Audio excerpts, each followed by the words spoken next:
Good evening, everybody. Welcome to the Don't Unfriend Me show. So good to have Leroy back in the house. Always exciting, always fun. What is going on, folks? It's good to be here. It's good to have you here. Got a couple messages. Colorado Avalanche lost last night. It's gonna be a big game 6. The flukiest game I've ever seen in my life. I mean, I literally saw the perfect game of game 4, the best game I've ever seen in my life, to the most fluky game. Dallas are floppers. I'm just gonna say it. Those guys flop and draw penalties better than anyone I've seen. We'll see. We knew it was going to be the battle for the West. Whoever comes out of this more than likely will win the Stanley Cup. So let's rock and roll. We got a good show tonight. A whole bunch of stuff that I forgot to write down is coming. Forget that schedule. That schedule is wrong. It's 100% wrong. Okay.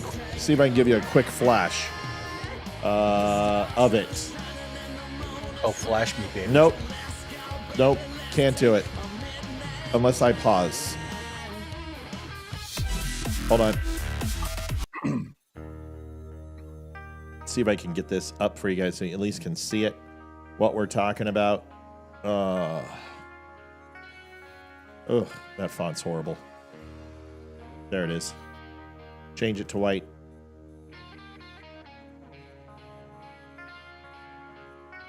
Little small, she said. Yeah. There it is. There we go. All right, quickly. 100 days of Trump. Mark Carney wins. Canada loses. Jane Goodall solves climate change. I blame education. Democrats are in big trouble. Whitmer gets hit by Trump again. He's so good at it. Fox polls wrong, ? Pritzker's is a dink. Overtime Asian hate, Trump flag, Harvard, and are we gearing up for martial law? All coming at you next. Should be a fun night tonight. Leroy's in the house. Let's rock and roll.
The Dumb Show, May 16th, 2025, 6 p.m. to 11 p.m. One goal, one night, one chance. Chris Peranto, Laura Logan, Roseanne Barr, Jason Shepard, T.S. Dixon, Damani Felder, Barry Morgenstein, Ryan Samuels, Lisa Regina. One night only. The race to 20K is on. Be part of it.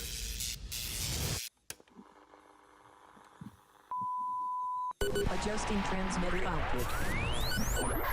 This is the Don't Unfriend Me Show with your hosts, Matt, Leroy, Amy, and Olivia. Geopolitics, military analysis, and election coverage. Coming to you live on all major social media channels at The Dumb Show.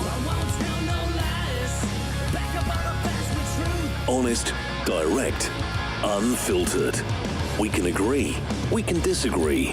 Just don't unfriend me.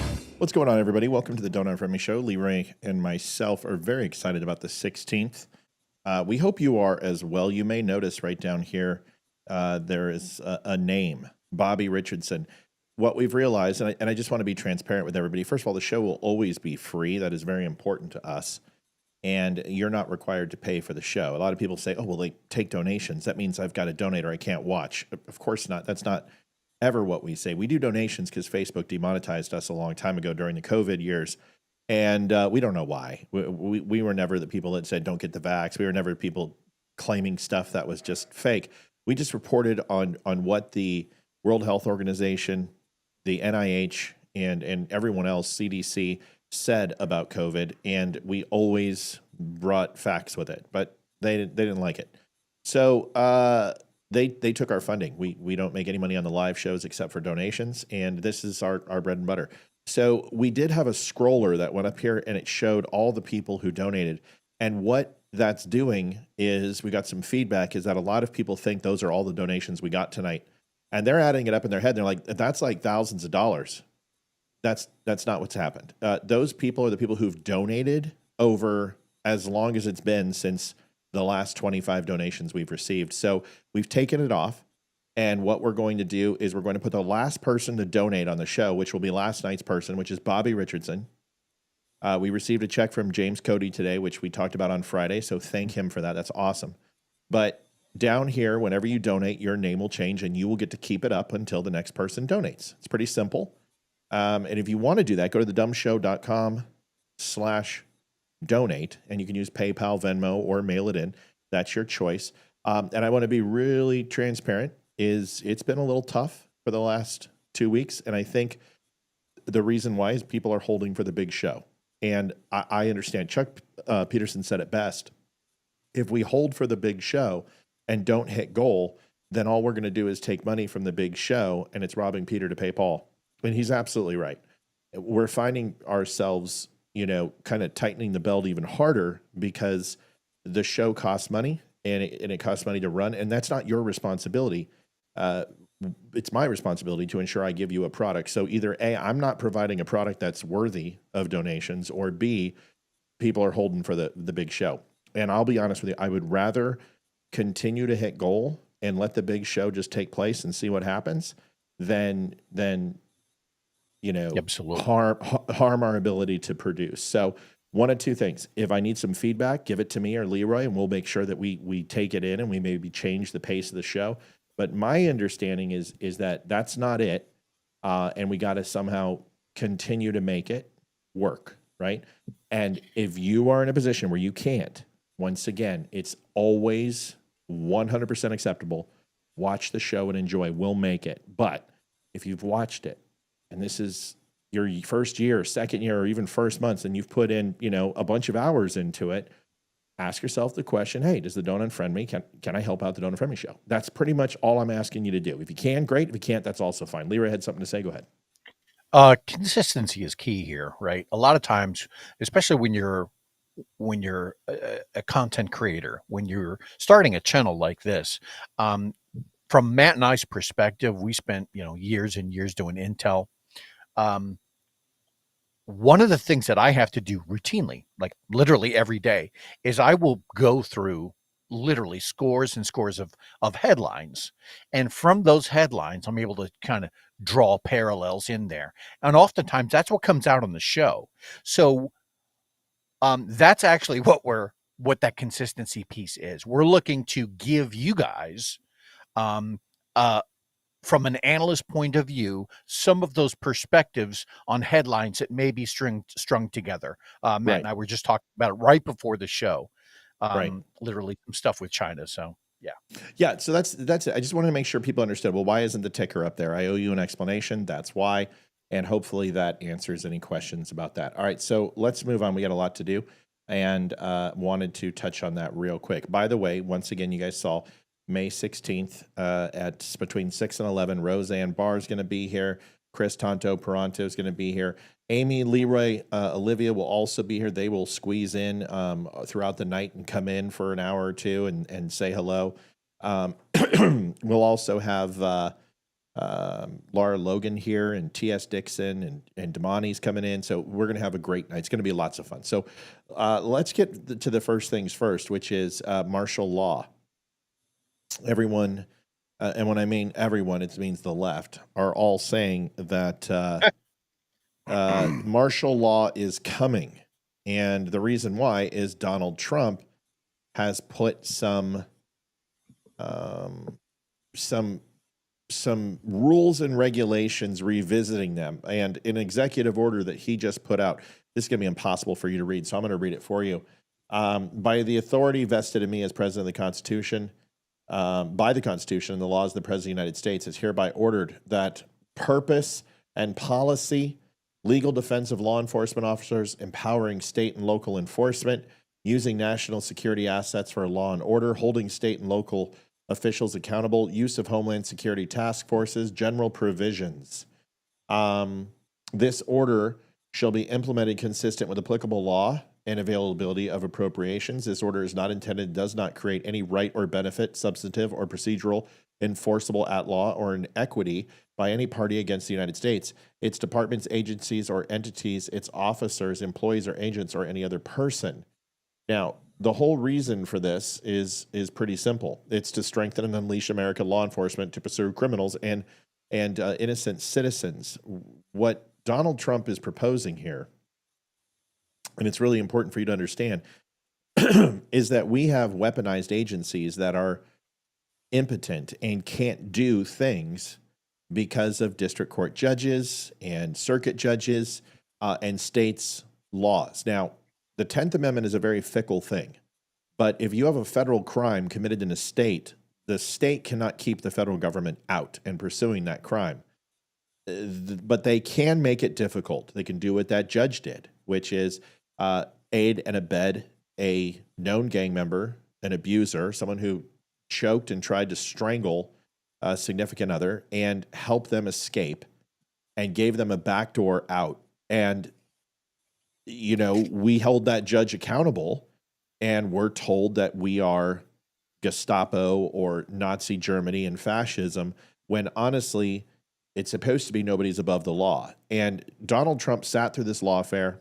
We've overlooked case after case, and he's done with it. So he is empowering the United States government to have expeditious and extensive federal powers in the states when crimes are committed.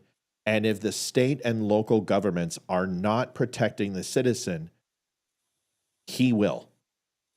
And it is not about martial law.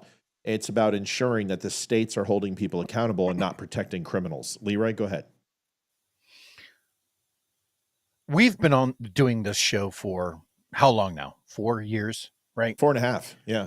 We have been talking about these progressive, teeny tiny little steps to the left, right? Or we'll just say towards authoritarianism. Now, about 6 months ago, there was a story that we had covered about a DOD 5240.01R, which is, these are the instructions, the Bible that the military has to live by. And what was curious about that was that Donald Trump didn't sign that. That was under Joe Biden. But what was in it was key. And in it was this permission slip to basically say that any military forces under authority, okay, so if they're under orders that are currently working with local law enforcement, are given the legal right to use potentially lethal force against citizens in cases of rioting. So when we hear headlines like what Matt was just talking about, that the left is currently trying to make out this current headline as, oh, well, this is another step towards martial law. Okay. But it was the left who gave permission to use lethal force against its own citizenry. So you can't be too torqued off about this. We talk about this restriction. We have talked about it all the time on the right. We're talking about restricting as much of government overreach as humanly possible. The left only likes to do it when Republicans are in charge. But when it's the full left in charge, they want to go full bore. That's authoritarianism. And this is just another key to it. I'm trying to understand. This is a key to it. What Donald Trump just did. That his mandate's authoritarian. Hold on. Let me finish my question. That the Can I finish left my question? is. Sorry. Can I finish my? Are you saying that this order by Trump is authoritarianism? And if it is, I completely can understand how you could think that. But is that what you're saying? No. Okay. What I'm saying is that the left has given the pathway for the military to potentially use lethal force, but then fast forward into the new presidency, and all of a sudden they're afraid of Donald Trump going to impose martial law. Well, wait a minute. It was your guy that signed this act. Right. Just because Donald Trump is out here talking about protecting citizens, you can't use that headline against him when it was Joe Biden who gave the permission slip for the military to potentially start whacking civilians. Right. And so this is a really interesting read, because you have to be very careful with what you're reading, or you could draw to the conclusion that this is martial law. But I want you to listen to the specifics. U.S. national security assets for law and order. Within 90 days of the date of this order, the Attorney General and Secretary of Defense, in consultation with the Secretary of Homeland Security and heads of agencies as appropriate, shall increase the provision of excess military and national security assets in local jurisdictions to assist state and local law enforcement. Listen to what he just said. State and local law enforcement. Assist.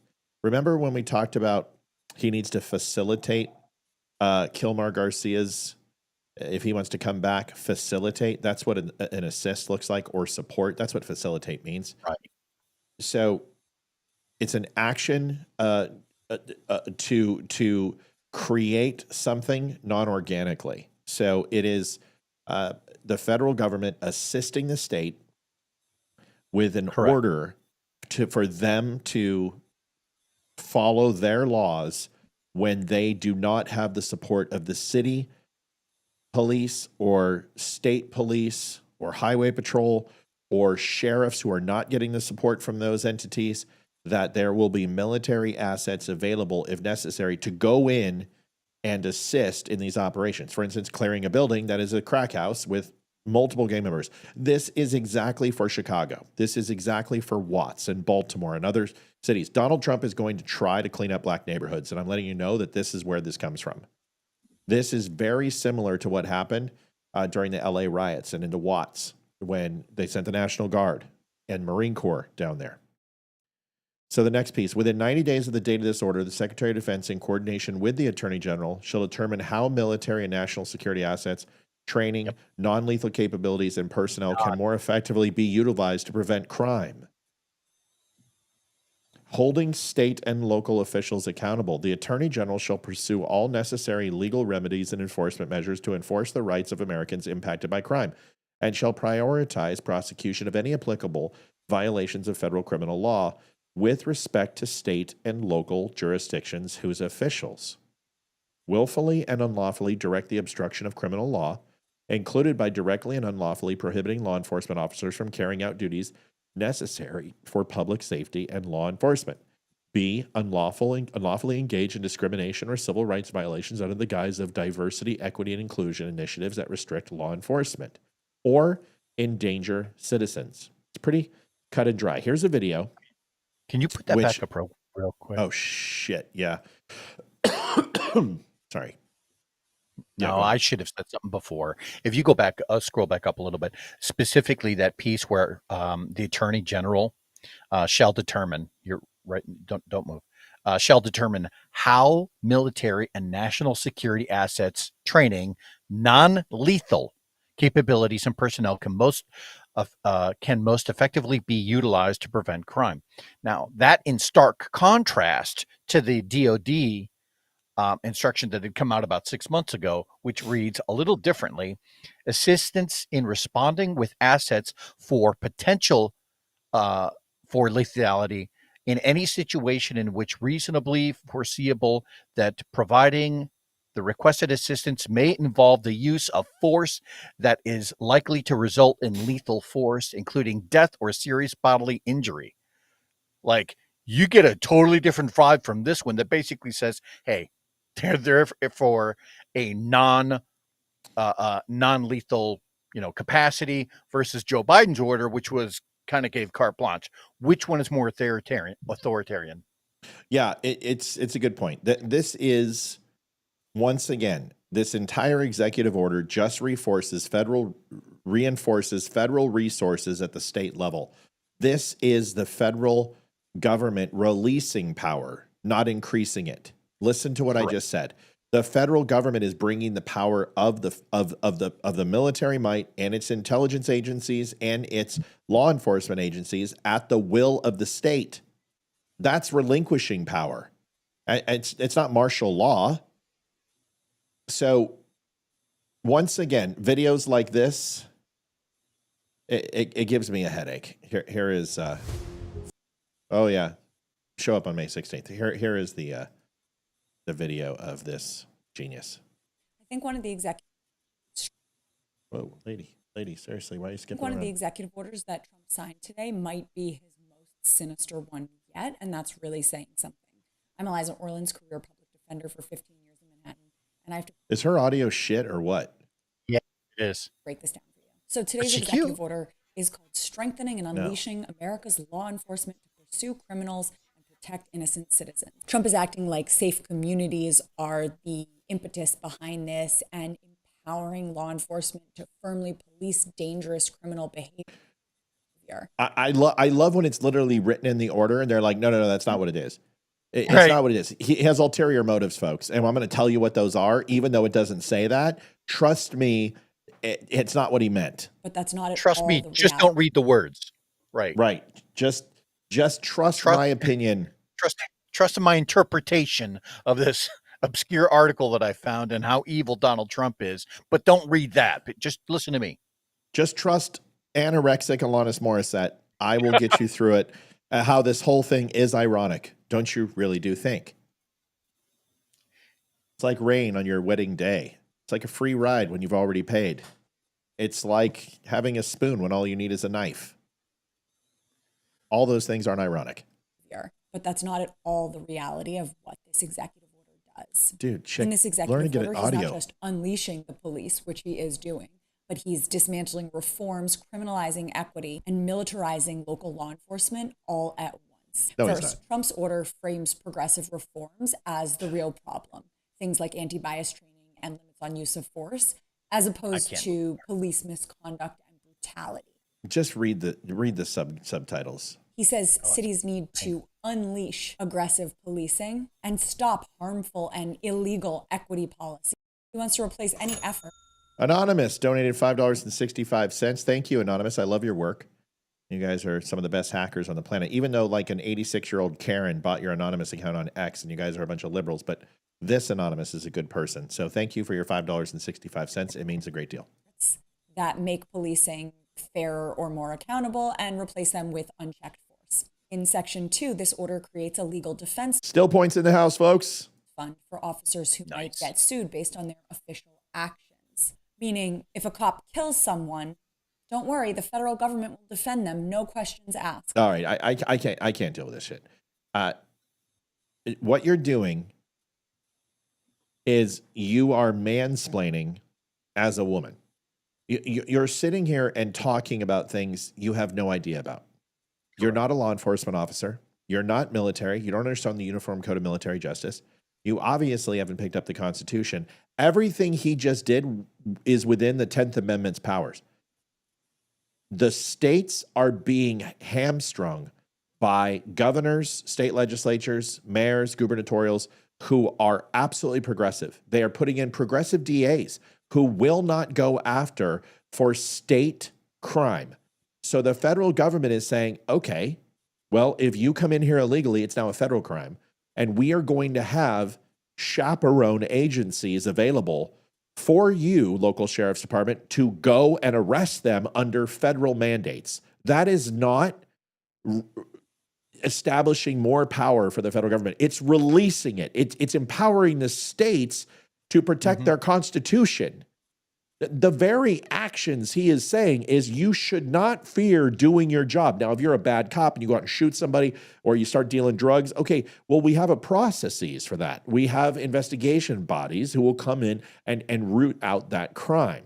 What we're talking about is that if an officer pulls somebody over and they try to run them over with a car and they pull their firearm and shoot them, and because they do not have a weapon, all of a sudden the cop gets manslaughter charges against them when the vehicle itself was a deadly weapon and should be able to defend themselves. What they're saying is you cannot be afraid to do your job. You have to be focused on taking care of the criminal and taking care of the people you're trying to protect, not worried about if your actions are going to get you killed, because in a millisecond to a split second decision you have to make of living or dying, you shouldn't have to be worried. Is this person black?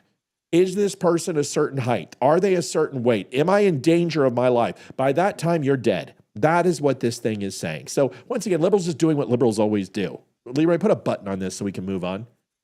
Again, and I hit it on the very first segment. People like this want to restrict the government power as much as humanly possible, so long as it's a Republican in the House. Whereas conservatives or Republicans, ideally, we would like to limit it at all times.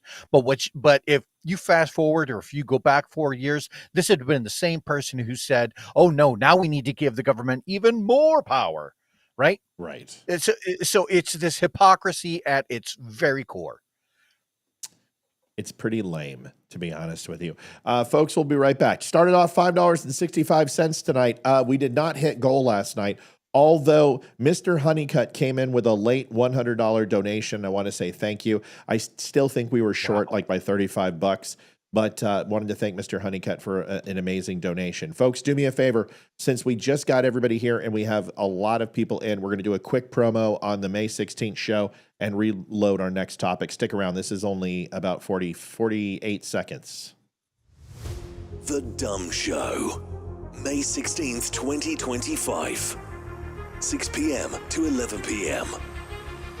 One goal, one night, one chance.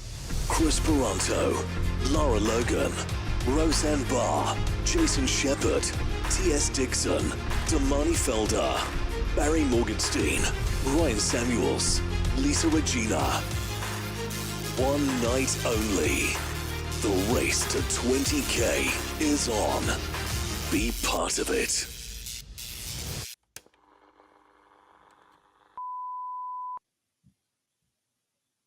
Not going to lie, I'm kind of nervous for that show. Just a little bit. Just a little. You know, you want to make sure it goes off without a hitch. Yeah, I'm not nervous about who I'm going to talk to. You just want to make sure it goes off without a hitch. It's a lot of money, right? It completely changes our entire future, really. I mean, it gives us a home studio, and that's I absolutely understand that. Because you're basically the guy who's running everything and has strung all of this together. You know, really all I got to do is show up and look pretty, but you're dealing with mixing everything. Thank you, Sandra Edwards. Thank you for being there for being here for us. Always. That's what we do. Looking pretty's tough, dude. Don't sell yourself short, especially with that salt and pepper beard. The beard plays. And I didn't realize this. And I got to tell my wife, if you do this to your face, go down. A little more. Oh my God. Olivia! Hold on. Holy shit. Got to move the mic a little bit. Just a little bit. Just move it over. You'll understand. Look right at me right there. Come here. Just look at Leroy, but don't. No. Just look at Leroy from there. Stop. Cool. Leroy, do this. Go down just a little bit. A little more. Trevor. Is that not insane? No shit, right? Close the door. Trevor. You look like my brother-in-law. And I never realized it, but holy crap, especially with your eyes and the beard, because I'll show you a picture. You look identical to him, dude. I thought you were just getting ready to tell my new name is Toby. I was expecting to get whipped for a hot second. Yeah, well, Kuta Kinte. Chuck Peterson says we need to help Matt build the viewer base between now and May 16. Get your friends online here. That would be nice. Love to have you guys get some more people here. Please share and like and subscribe as always. It's been 100 days. Now, the interesting thing is there's two different diametrically opposed viewpoints.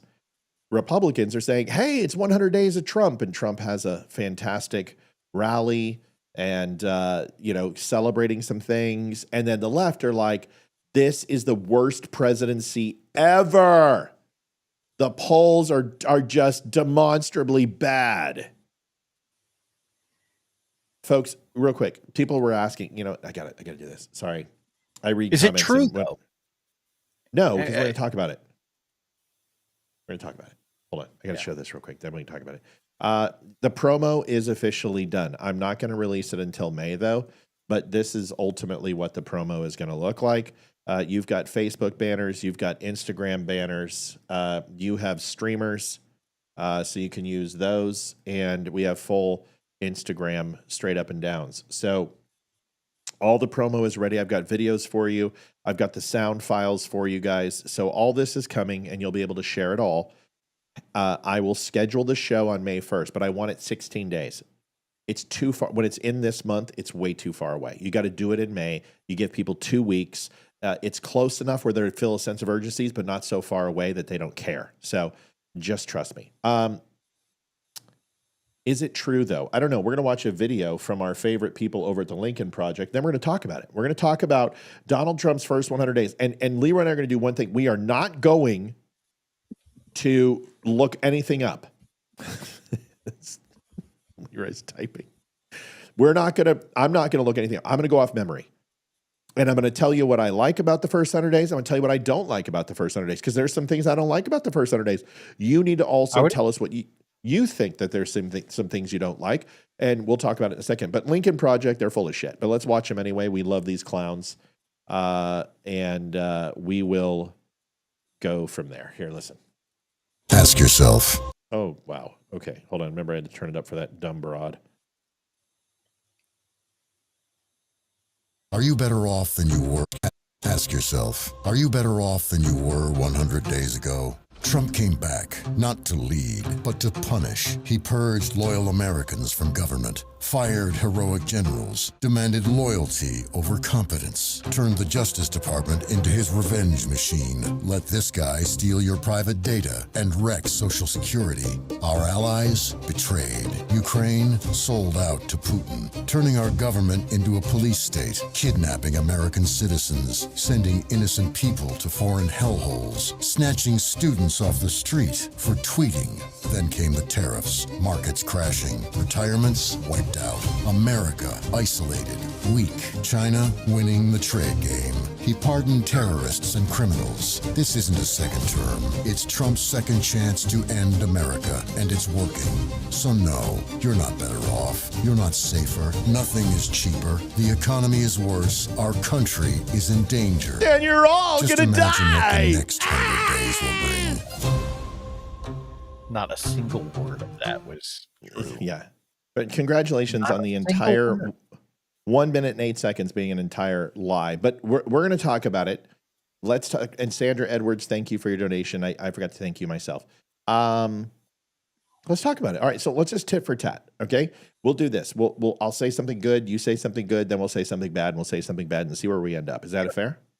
All right. Sure. So good. Okay. I think Border is his biggest success thus far.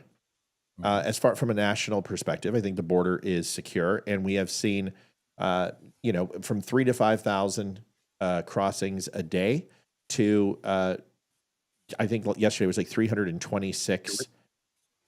326.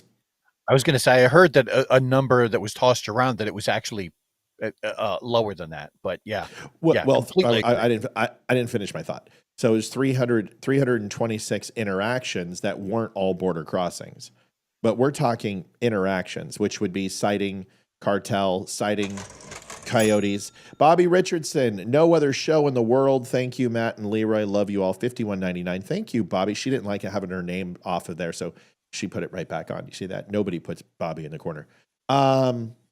So interactions 326, but it's down something like 3,000%. It's a ridiculous number, essentially non-existent. Like the border is secure, and it didn't take a bunch of money, didn't take any new legislation. It just took somebody to reinstate all the policies that were undone by Joseph R. Biden, all 91 of them. Okay, there's my one, and you go. Sure. When you talk about the spin of the negative media, I think this is one that just gets overlooked. Nobody is talking about the fact that the prescription drug prices took the lowest. They are at the lowest price in the last, I think, like 10 years. Like no news coverage has nobody's covered this.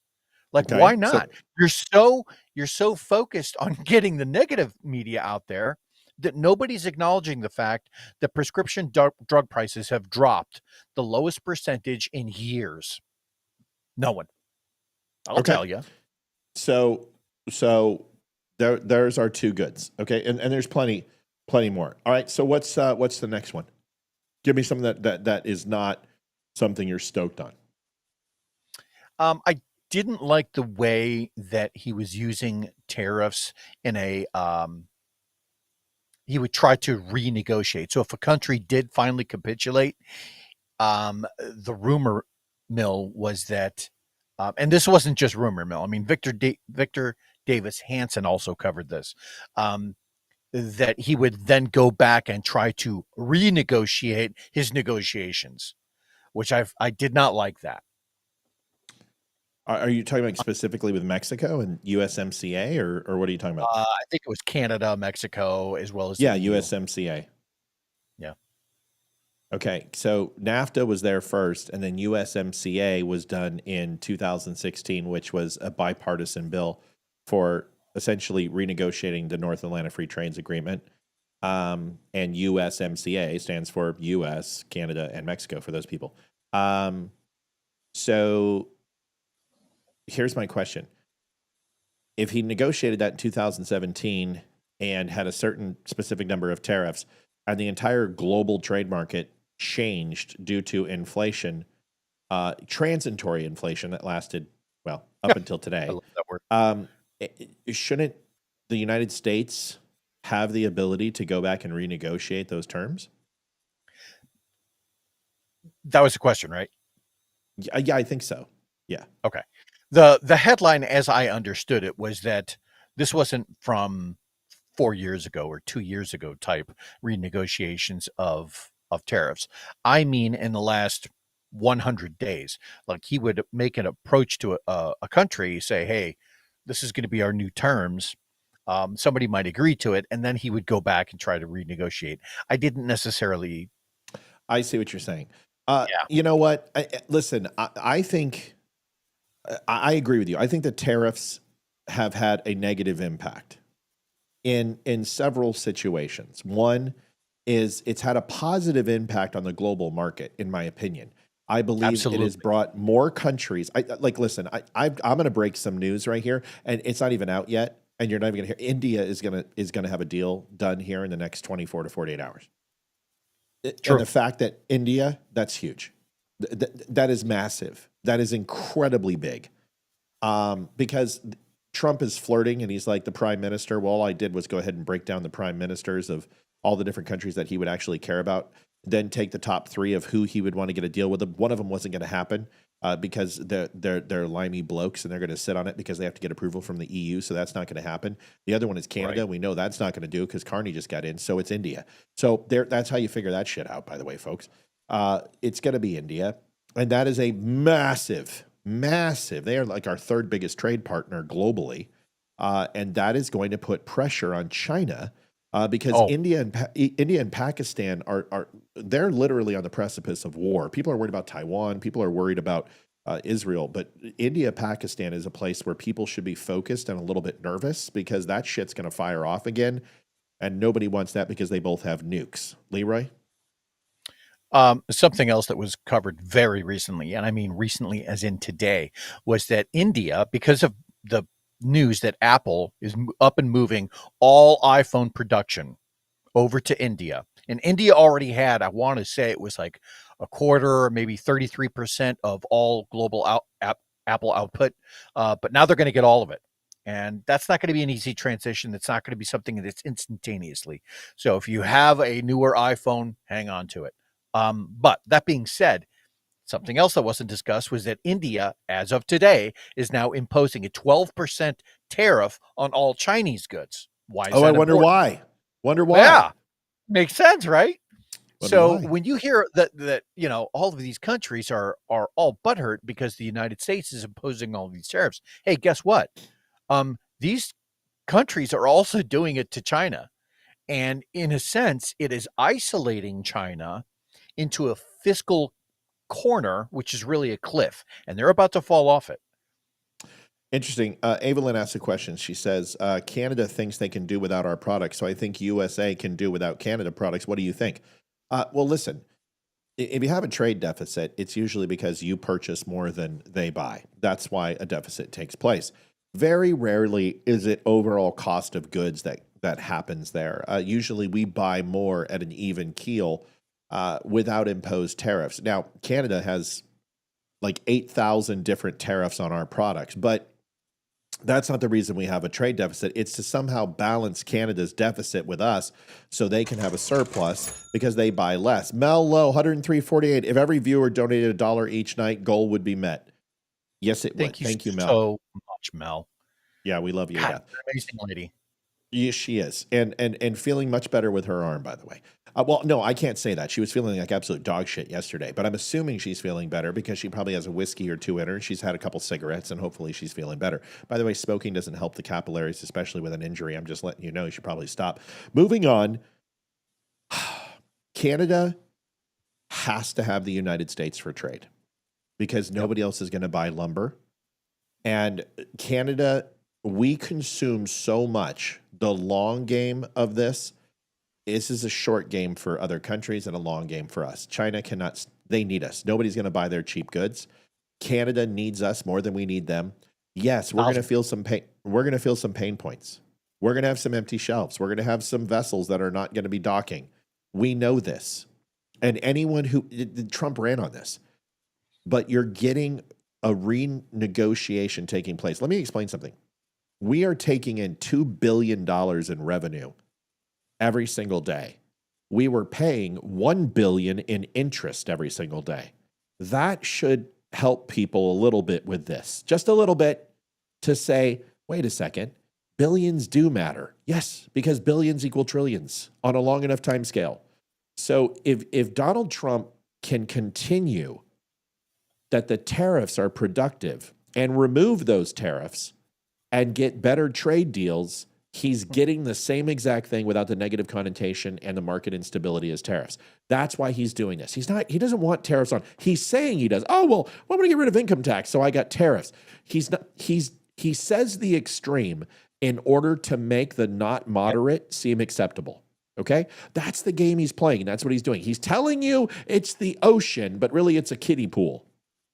But what you're doing is saying, no kiddie pool, I'm going to go to a Doughboy, above ground pool, and he grew the kiddie pool 15 times the size by selling you on the notion of the ocean. Do you understand what I'm saying? That's the best analogy I can give you. That's what Donald Trump does. He speaks in infinites.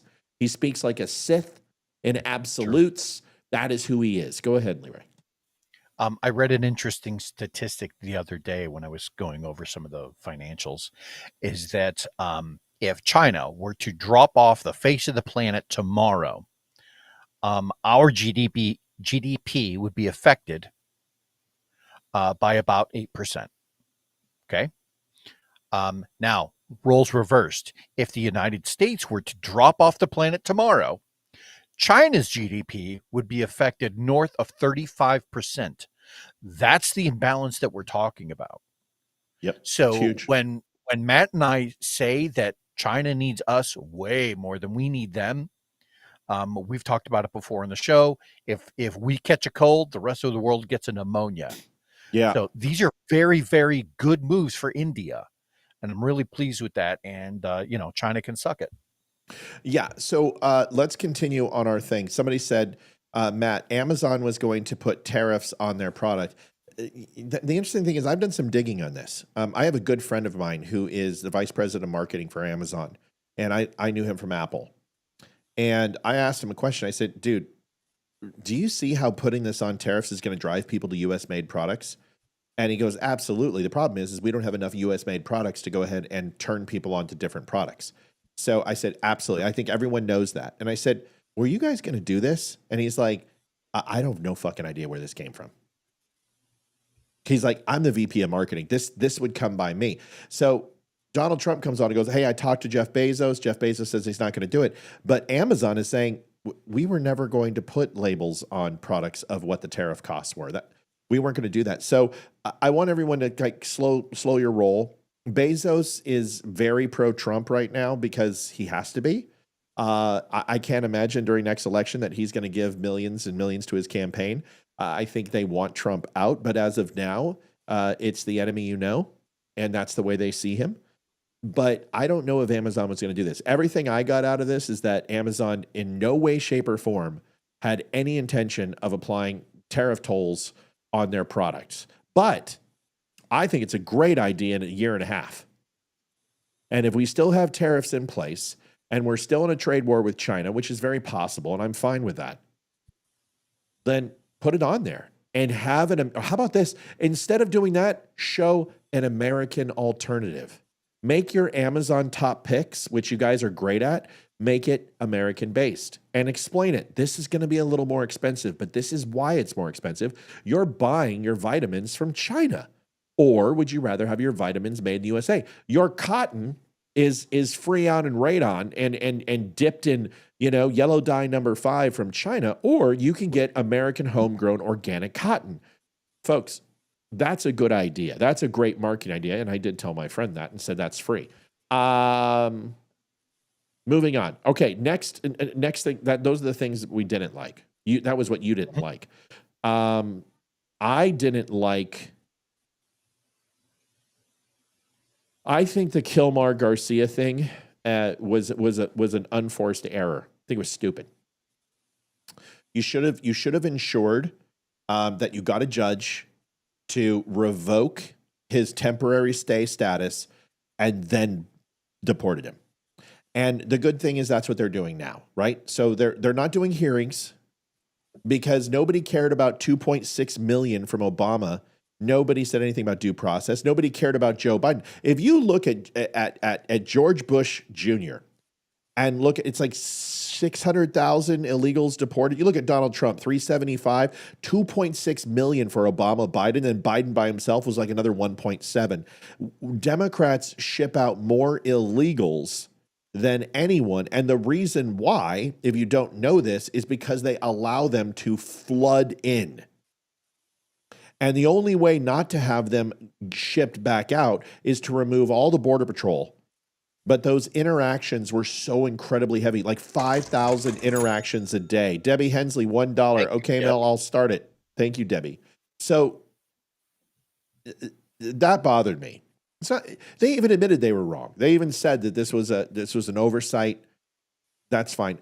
Don't make unforced errors. Be better than that. That's it. Okay, go ahead. What else? I would completely agree with that, and I'll tell you why. Because the whole argument on that was based on the idea of due process, right? But if you institute the due process and still come up with the same result, that removes that portion of the argument. So, yeah, I completely agree with that. We'll talk about the island in the Philippines. We'll talk about the China took an island over in not South Vietnam. I think it was the Philippines, right? Philippines. Yeah. So not Vietnam. We'll talk about that. Big difference between Vietnam and the Philippines. Does the local authorities have more power over the military or vice versa? The way you just worded it didn't make it clear to me. There is no authoritarian. No state is going to have authority over the U.S. military ever. They have their National Guard. What it does is they are there to assist, and the military cannot proceed over the jurisdiction of the state. That would be a violation of the Constitution of that state. And that's not a good thing. So the state has all the power in this. Okay. Obama numbers were 3.6 million deportations. I'm talking about net positives. Some of those 3.6 were supposed to be deported, but weren't. Mel, I want to check it and look at it again. Because over that 8 years, we're talking 2.6 net positive deportations. I read that earlier today. And if you take a look at the gotaways, the people we don't know, those numbers are 3 times as much. But those are people who were scheduled for deportation but never left, but does count. That's where you're coming up with that number. Fact check that if you want. We'll talk about the Philippines. Okay, something else that was good. I'll start.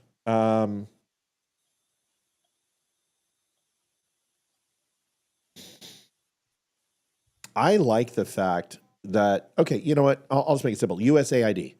I think shutting down USAID was probably one of the most beneficial things that he could have done because of its ties to the deep state, money laundering, and being a front for the CIA, which allowed them to spend undisclosed amounts of money using it as essentially a laundering center for their money.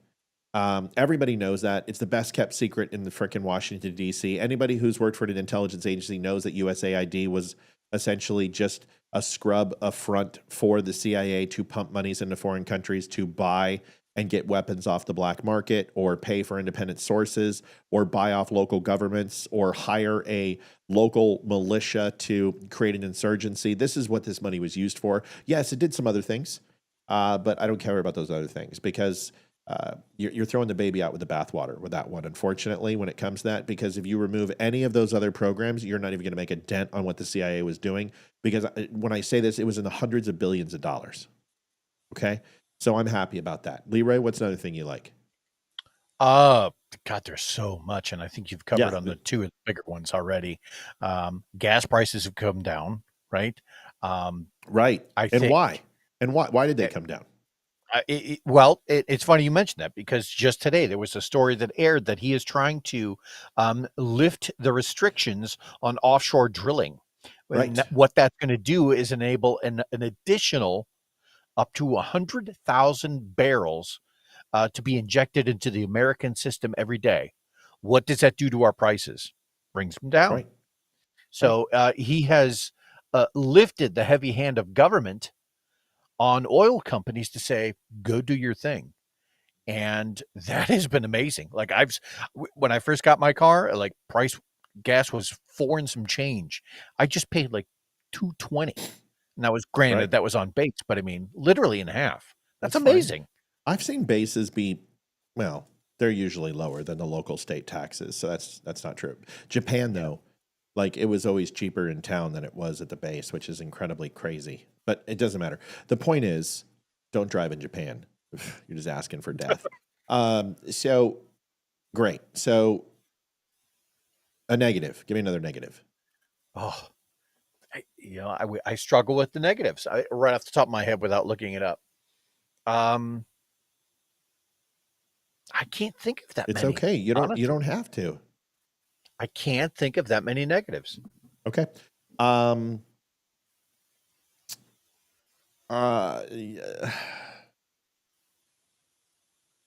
I thought the way he promised that Ukraine and Zelensky, he'd be able to solve it in 24 hours. I think he needs to stop saying shit like that. It's unreasonable expectations, and I hate it. And everyone's like, it's a campaign promise. Trump is renowned for keeping his promises. Kevster, $10.80. Thanks, buddy. So what I would love for him to do is to stop making promises of, huge, I'll solve it in 24 hours, be done, be the best ever. You know, it's like, dude, you should have known Putin wasn't going to bow down to you. People say Putin never would have went in. I disagree. He would have went in under Trump too. And the reason why is Putin didn't have a choice, period. Ukraine was on the path to UN. It was growing, or to NATO. It was growing more and more initiative.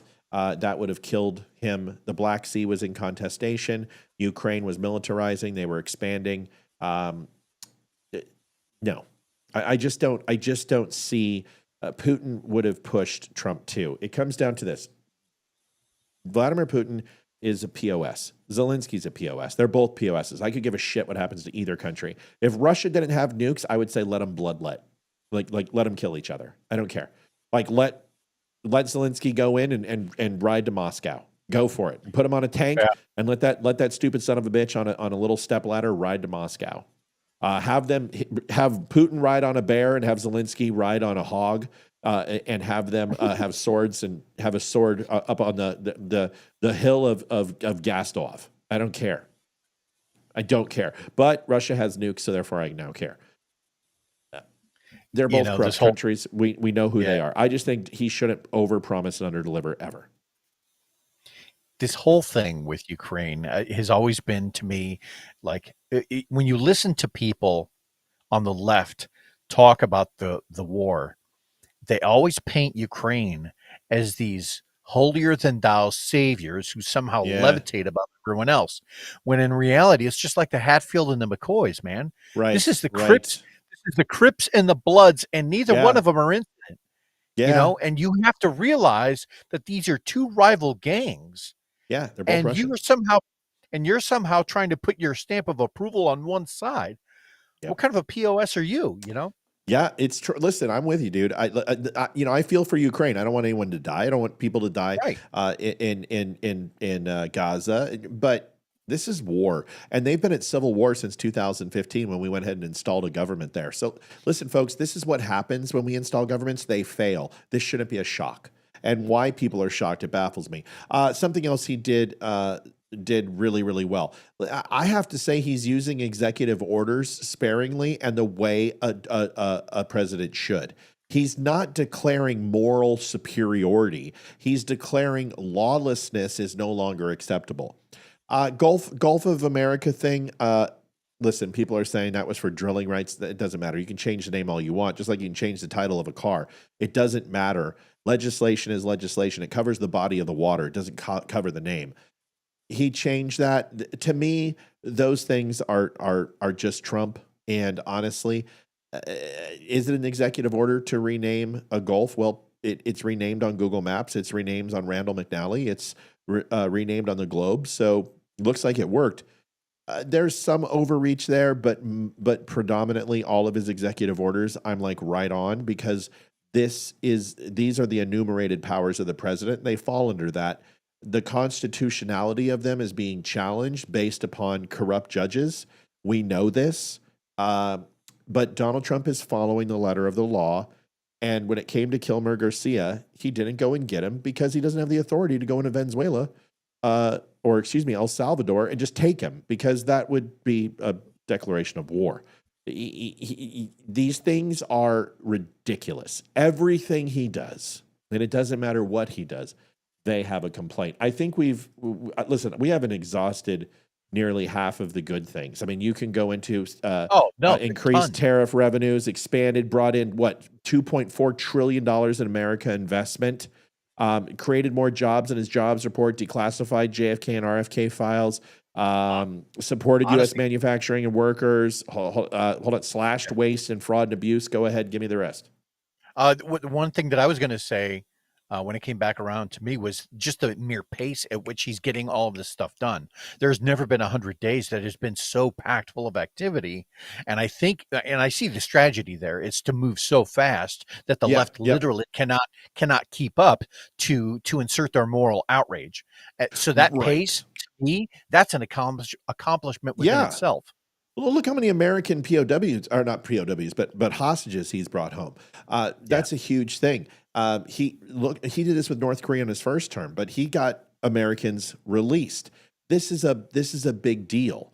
You can take a look at what's going on in the Middle East. You can't tell me North Korea was starting to spout off and talk about missiles again. They're pulling back. Yes, the Russia and Ukraine conflict, even though there has been strikes, has dialed down quite a bit. Israel and Gaza has dialed back. Saudi Arabia's relationship with the United States, they're talking about getting back into the Abraham Accords and also looking at the petrodollar for OPEC and having the U.S. dollar be the form of currency that they go ahead and sell their commodity of oil over, like I told you they would. That's going to be a negotiation between Russia and Ukraine also. Watch that, because it's going to happen. Donald Trump is doing Doge. Donald Trump shit. Doge, yeah. Well, We didn't even Doge mention isn't. that. Well, I did. I said slashing. Overall Oh, yeah. waste and abuse. But yeah, listen, Donald Trump, just from a standpoint of success, he doesn't get any credit for it. And the media refuses to give it to him. And there's nothing he can do. So I would ask you, just it's not that I'm saying don't listen to the media, because you should always listen to these people so you know what the lies are. But you can't sit here and say that Donald Trump hasn't been effective in his first 100 days. Yes, the economy is not better, but it's not worse. Because here's the thing. His approval numbers are down a little bit.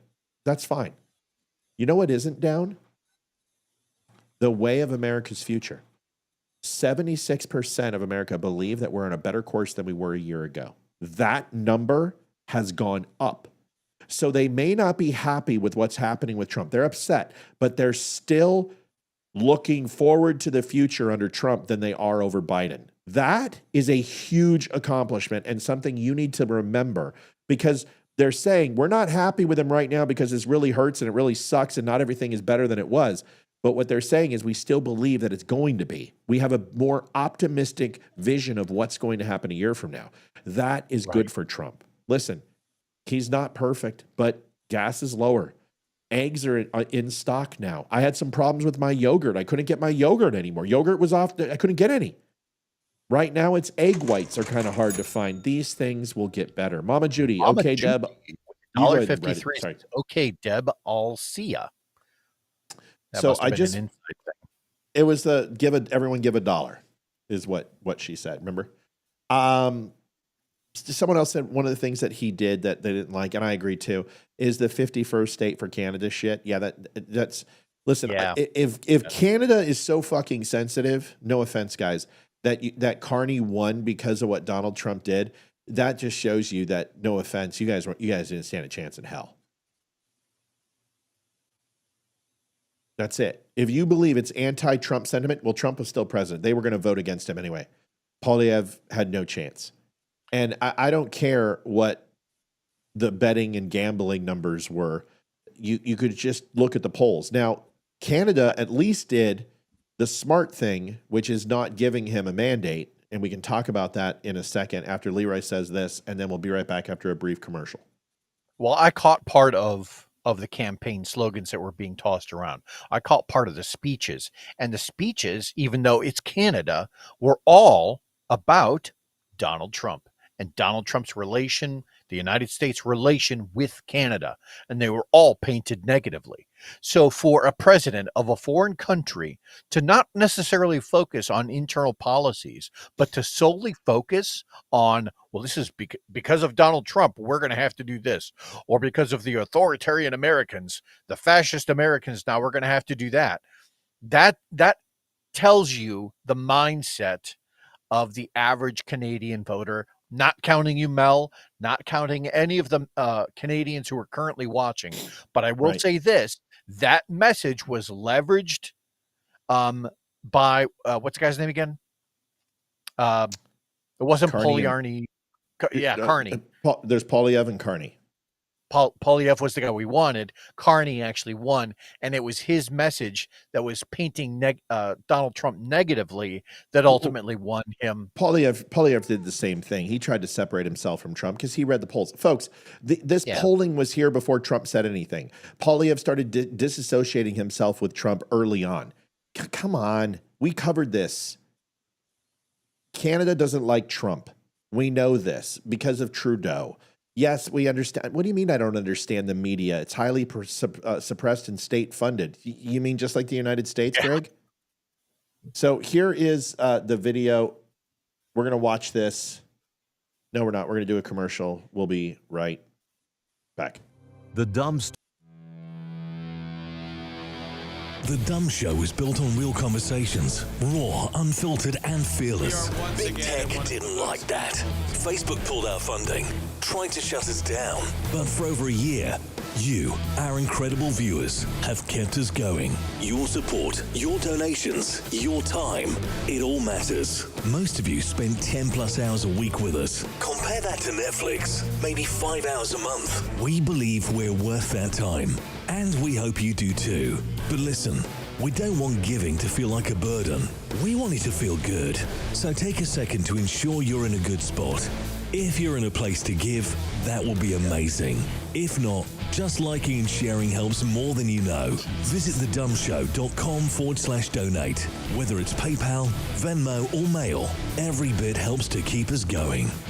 Dumb Nation, we appreciate you more than words can say. Yeah, not trying to be a baby, but I don't have any idea about Canada, so we're going to skip this segment because Greg Ward says I have no idea about Canada. So you're right, so why should I even cover it?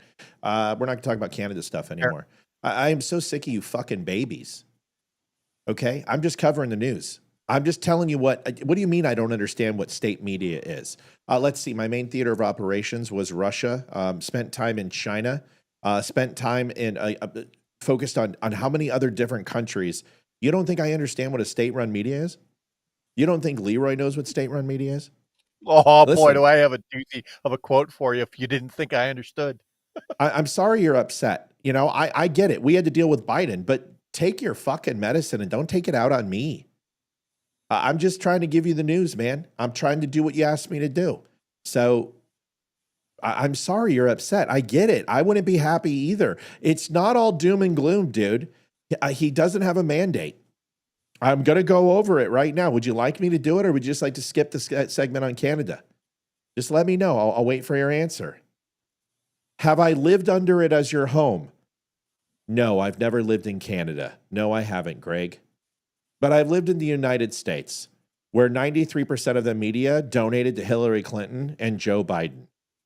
I've lived in the United States where Facebook and every other social media platform was government run and suppressed information. I've lived under the Patriot Act since 2003. And I've been spied on with every email and every communication I have, and I have no right to privacy. I'm sorry things are hard in Canada, but please don't give me it was the fucking best of times, worst of times bullshit. We're having a hard time here too. Okay? You are taking it out on me. That's exactly what you're doing. Don't tell me I don't understand. What makes you think I'm incapable of understanding the shit that you're going through in Canada? I am on your side, man. And you know what? I don't know any other podcasts that are talking about Canada. We care.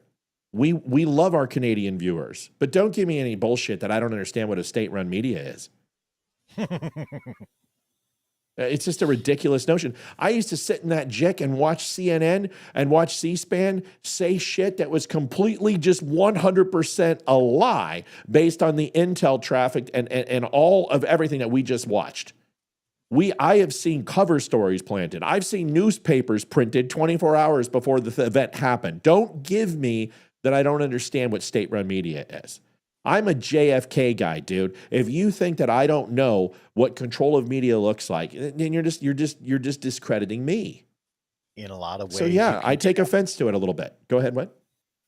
In a lot of ways, you can tell which side is authoritarian based on the flavor of coverage that is currently looking at a political party. In other words, if there's negative coverage of the current political party, then generally speaking, that political party is one that they lean too far right, right?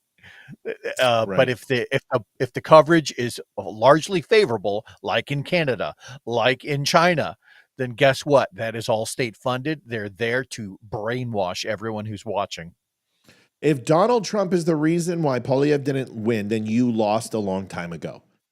Don't blame my president because he said some stupid shit. Because Justin Trudeau said more stupid shit than any other leader on the fucking planet, and you still voted for his lackey. I'm willing to take a hit. I just said I didn't like what Trump said. That doesn't mean it's open season on him. Okay? Canada should join you. Jane Bush, happy Tuesday. Welcome back, Leroy. Thank you, Jane. Thank you, Jane. Thank you. Yeah, if it's because Donald Trump said 51st state and imposed tariffs on Canada, if you think that's why you lost the election, then you had lost a long time ago. You told me that this election was going to be tight. You guys said it was going to be tight because you had nothing but these liberal havens. You know what you should do? You should have the provinces break away. Break away. Have the provinces break away from Canada and have yourself a little civil war. Don't kill each other, but literally break away. Because if you think that it's going to get any better, you weren't paying attention in COVID. At least Americans said, we don't want any more tyranny. We're not going to vote for Biden. We don't want government overreach. You have to have a revolution in that country when it comes to you holding your leaders accountable. I'm sorry that you're upset. I'm sorry that this happened. It sucks, but I will hit Trump on some of the things he said. But if that's why you guys lost, is that what you think? Then you lost a long time ago. I will stand by that. Dude, our voting public is highly ignorant. I totally agree with that, but that was totally used to mind fuck the idiots, especially the elder class. If they're that gullible and that stupid, then they deserve to lose. I'm sorry. I'm sorry. It's the same shit they did to Trump here. Do you know how much stupid shit he said and he still won? He still smoked her. It was a smoke show because Americans said no more. Canadians love socialized medicine. They love government control. They don't even want guns. Right. That would be the worst 51st state ever. Yeah. Never do I want that Canada as a neighbor. I'll take certain spots. Alberta, sure. I'll take Alberta. Maybe Vancouver's decent. I don't know what you guys know more about it than I do. But listen, just don't say I don't understand state remedy. It's insulting. You're insulting my intelligence. I get it. You're upset. I know you're fighting the trucker protest. I covered it. I know he's taken every single weapon. I know he's going to go after semi-automatics. I know Carney's a lackey for Trudeau. 10 years. He espoused all of his policies. I broadcasted the debate. Name another channel that did that. Get off my balls, man. I'm doing what I can for Canada, and we're sitting here wasting time going back and forth. We have got to stop this. We're not about infighting. It's time for us to come together. It's time for us to fight the people. Fight the people in your country, not me. I'm not your enemy. Go ahead. Exactly. I was just going to say, and just as of a couple of days ago, current Canadian government officials, they were basically saying they wanted to strengthen the relationship with China, of all people. Right. And that's what Trudeau wanted. Yeah. And you're like, well, wait a minute. What side are you on? Right.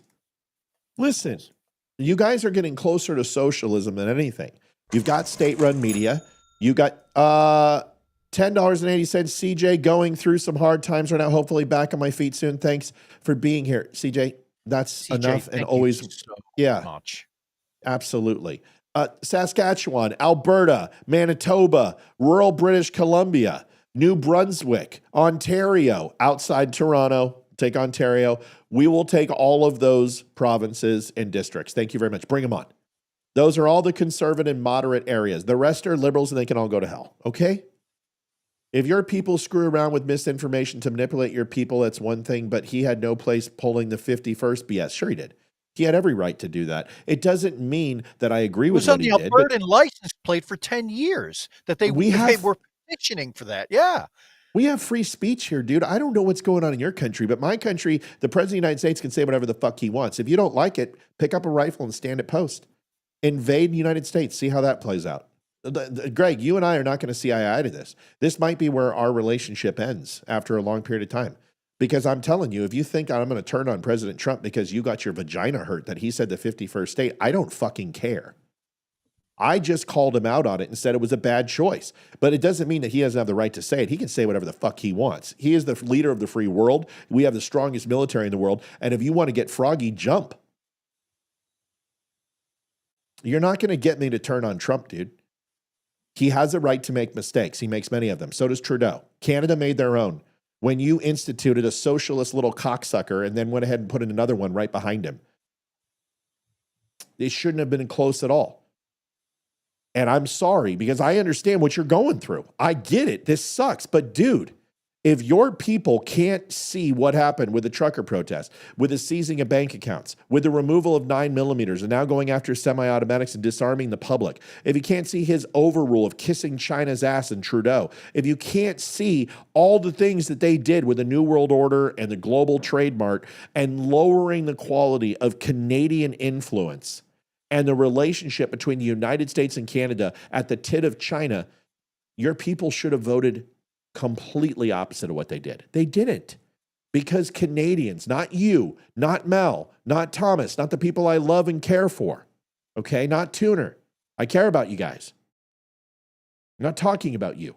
Just like when people get upset when they say, well, I'm a woman and I voted for Trump. I'm not talking about you. Your country failed. Your country. If you are so worried about the United States of America that you voted differently because of it, then that speaks volumes that you don't give a shit about your country. You care more about the United States. So move here. Let us make it the 51st state. Can you imagine if the United States said, we're going to go ahead and have a protest vote against Donald Trump because he had dinner with Trudeau? Can you believe that? He had Trudeau at Mar-a-Lago, and that didn't change the vote either. So they hated him when he was working with Trudeau. They hate him when he's against him. They hate him no matter what he said. Was 51st state an unforced error? Yeah, he's just stupid. No reason to do it. But we should have hit Canada just as hard as we did on tariffs. And I'm not going to apologize for that. Okay? That's just the way it's going to be. Okay, if your people screw around, I already just read it. Okay, we're done, dude. I'm done. You call into my show if you want to talk to me about this. I'm done. I don't have time for this. I got a show to do. His arrogance and ignorance in this matter was out of line. I've supported his stance on just about everything, both terms. Yeah, but you're blaming him that your election ended poorly, and that's a ridiculous statement. If Poilievre can't stand on his own 2 feet and negate that, they didn't believe him, dude. I heard him say all the negative shit about Trump that he wanted. They didn't believe him. So your party leader, who you wanted, did not convince Canada that he was going to break away from Trump. That's his fault. That's not Donald Trump's fault. It should have given him enough ammunition to differentiate himself from Carney. He has political capital. He failed. You know, he's a bad candidate. When you have somebody that is maybe, we'll just say, for example's sake, the best, most amazing intellectual. Sorry, John. Right. And then you've got another person on stage and they're in active debate, but that other person just happens to be somebody who's charming, somebody who's likable, somebody who is winning the hearts and the minds of the public. Doesn't matter what that intellectual guy is. He's not connecting. So even though he might be better for the country, guess what? Thank you, Thomas, who donated $2.65 with no comment. John says, Matt, tone down the profanity, man. I'm sorry. I didn't mean to. I get fired up because I don't like people upset. Tony says, you sound like an idiot. No one is jumping for an idiot with useless opinions. Wow, Tony, thank you so much, Tanya. Oh, it's Tanya Hernandez. Didn't I light you the fuck up in a thread, Tanya? Yeah, you're the fat one, dude, who has CPD. Congratulations. I hope it works out for you. I remember you. I remember everybody who trolls my page. Why don't you call in, dude? 276-200-2105. You think if I dragged you on the Facebook with some text, I would love to do it verbally. Call into the show. Tell us what you think. Thanks, Tanya. Pierre couldn't even get coverage in our media. Donald Trump didn't get coverage in our media. He had the lowest spend in 2016 with Hillary Clinton. She spent $2.1 billion. Yep. He spent $425. This election, he spent $276 million. Donald Trump 10-1. 4-1 in 2016, 10-1 in 2024. Don't tell me that you can't get elected without media. All right. Moving on. No, it's a good heated debate. I still want Tanya to call in. Come on. You know what? I always wish one of these guys. Thomas says, it was just an opinion, Matt. I don't hate Trump, but he indeed admit he did what he did on purpose. I support Trump, but not what he did, and Pierre is not a bad candidate. Well, Thomas, he's a bad candidate if he didn't win. Right? I mean, the only thing that listen, time for a real conversation. The only thing that differentiates a good candidate and a bad candidate is winning. Because the word is candidate. The whole purpose of a candidate is to win. It's not to show up in third place. It's not to have a good showing. It's to win. And he didn't win. In fact, he lost his own seat, if I'm not mistaken. So not only did he not win as PM, but he lost his seat. That's repudiating his policy. Those are people who are saying absolutely not. I'm sorry. You may not like that, but that's the truth. Okay? You may have liked him. I don't think Trump, what he said with the 51st state was necessary. I don't. But you know what? If people were truly honest with themselves, they would know that the reaction, Joseph Hillstrom, you can go ahead and get this one, Leroy. Who says just paying a minimum wage for Leroy, he deserves a raise. I'm going to read that again. Just paying the minimum wage for Leroy, he deserves a raise. Thank you. Thank you for recognizing me. Love it. Because I never do. So listen, there's two things and then we move on. If you expect me to curb my opinion because I care about you, you're on the wrong show. Number one. Number two, if you expect me not to focus on the United States interests and surround myself with supporting the president of our country, then you don't know me very well either. I agree. I've already given you concessions. I agree. It was unnecessary. Shouldn't have said it. Two, he has every right to say it and every right to look out for the United States' best interest. And honestly, Canada should protect its border. You should want that. We want that. And that's the end of the story. That's it.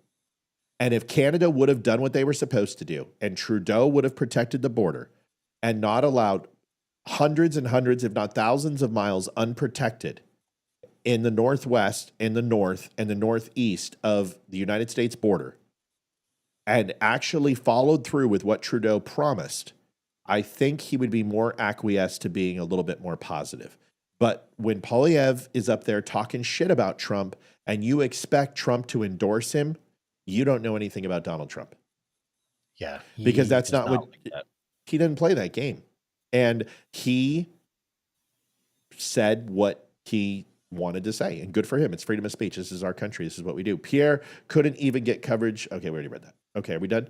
It did not help. It gave the liberals that were ready to give up on the libs an excuse to keep voting liberal, and it's not a good debate. Then those people were never going to vote for him anyway. You guys, there's something I know a little bit about, and it's politics. And I'm sorry, maybe you guys are new to this game, but if you believe that... With $5.65 says, great show, guys. Thank you, Joanne. Thank you, Joanne. If you believe that there were people who were really on the fence about who to vote for right up until the last 30 days, then I've got a bridge to sell you. Because I'm telling you, there are no undecideds left. Canadian politics, U.S. politics are extremely divided. Look at your overall spread of your candidates. You guys, you outperformed every independent we ever had on your third place finisher. Your country is divided. Your country is not unified at all. And if you think that those votes jumped because of what Trump said only, I think you're wrong. No, I know you're wrong. Because that means I'm reading about your polling more than you are. Because this polling has been about the same for a year. You guys had an amazing... Last year, Mel and I came on the show and we talked about it. And we talked about how it looked very good for the Republicans. That they were going to gain seats. So let me just do this. Let's get back to the topic at hand. Let's not... Okay, I know, Greg, but you're not running for office. I know you've screamed for border protection, but you're not running for office. Poilievre, sorry. He ran for office. And I like him, and I told you I like him, but he's not a very charismatic leader. Sorry. And in the end, he didn't sell the goods. Okay? I want you to be upset. I just want you to stop being upset at me. Okay? Call into the show. You're not ultimately, fucked. that's all it takes is a leader with charisma, somebody who can wallpaper. If you've got enough charisma, you can wallpaper over bad policy. honestly. Yeah. And unfortunately, that seems to be kind of the operating model in Canada right now. Beebs donated 2110. And by the Thanks. way, to help out, I apologize for the cussing. I've been doing really well, but I don't like Trudeau. And I called him a sea sucker because he is one. But to donate, someone asked, go to thedumbshow.com/donate. Guys, we would love to overdrive our donate goal tonight. Trust me, we need it because we've gotten our butt kicks this month. So if you could help out, we'd appreciate it. Greg, I love you. I've always loved you. I'm not gonna bow down because I disagree with you. I agree with what Trump said was wrong. I do not believe it cost you the election. I believe what cost you the election is weak people in Canada. Okay. Your Muslim population doubled Canada. Canada on the path of the UK. Look at that shit show here. Yeah. All right. Let's watch Carney, and then I'm going to tell you what the. Oh, we got British Columbia calling. There we go. No, we got good stuff. Hey, what's going on? Who's calling from Canada, British Columbia? Oh, I wonder. I got another one. I got Ontario. Hold on. I got Ontario calling me. Hold on. Hey, you're on the phone with the Don't Unfriend Me Show with Leroy and Matt. Who's calling from Ontario? Greg. All right, Greg. So Mel, Hi, hold Greg. on a second. Mel, call back when you can after Greg leaves because I want to get your perspective. All right, Greg, I'm going to give you a full 3-4 minutes. Go for it, dude. Unload. Let me hear it. Okay. Wow, where the hell to even start? Canada is such a shit show right now. Yeah. What's been going on? Like, I totally get it. Like, our country's fucked. Excuse my language to those that don't like it. But we have our media, all of our media is totally restricted. They have put laws in place that we can't see media from outside of Canada. We can't get outside information unless it's CNN or CNBC or some other far left crap. Right. When Trump came out and he pushed Polyev was way ahead. And I've had my own issues with Polyev. Okay. I'm not 100% on his side, but of our options, he was the best we had. Sure. As soon as I agree. As soon as Trump came out, and I have always supported Trump. I have fought people here and in the States supporting him. Even when it comes to tariffing Canada, I totally get that shit. I understand the tariffs. I get that. And I still support it. But with this, it sent our people, it mind-effed so many people here because our media and our liberal government, who are extremely manipulative, have just convinced everybody that we're going to be taken over by the states in some revolutionary style. And we're going to be abused and Trump's going to never let any election ever happen again and everything else. Right. I see the media that happens in the States, the media that happens in Canada, from the inside of Canada, is totally friggin' different. And it is so totalitarian. Our country is in crisis. Our country is on fire. And we can't get a chance to even have a friggin' election. And as I said many times, I supported Trump both terms. And the last time when he lost to Sleepy Joe. Right. Okay? Yeah. But he screwed us so hard. As soon as he started with the 51st, that gave the liberals the free reign and it put the fear into our stupid, politically inept population. Okay, so your poll numbers went down before Donald Trump said those things. You understand that?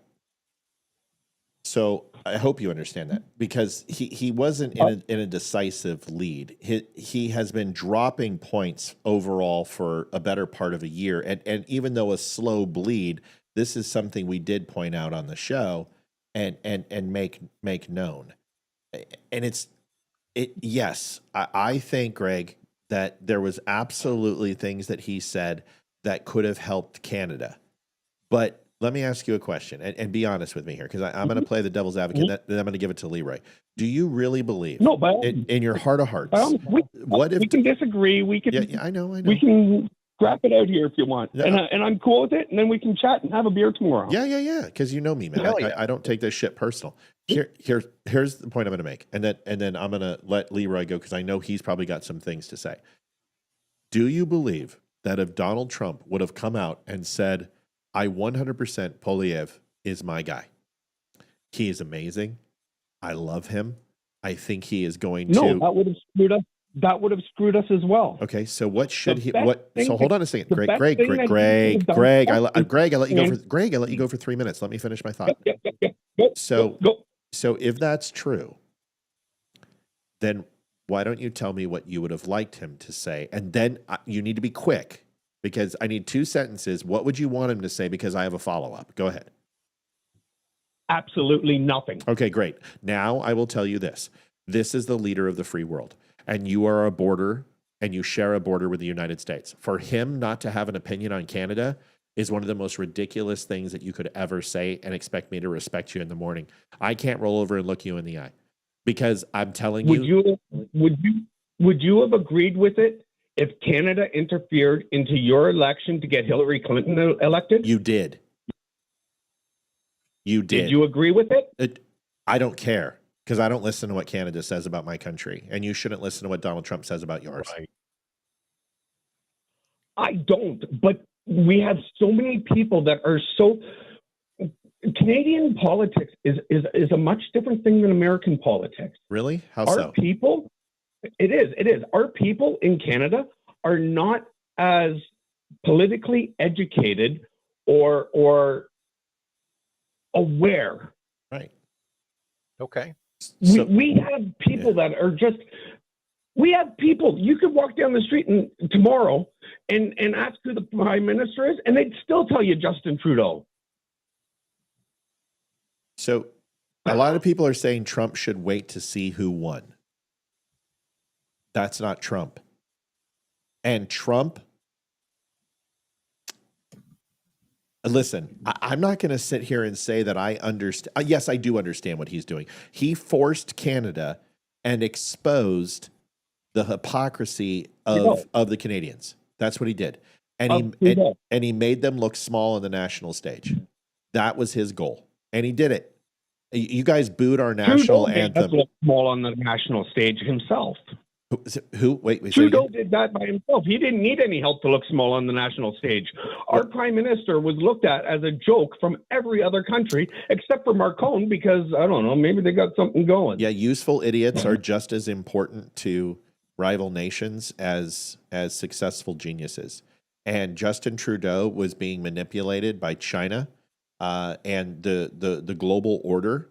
And Carney's even worse. I know. Well, listen, once again, Carney got a $275 million loan from China. right. He moved his company out of Canada to New York City. Yeah. He pays his taxes in Bermuda and in Isle of Man to avoid any taxes into Canada. Yeah. If his company was his taxes were in Canada, he would have paid tens of billions of dollars to the Canadian economy. He frigs Canada at every step that he can. I know this.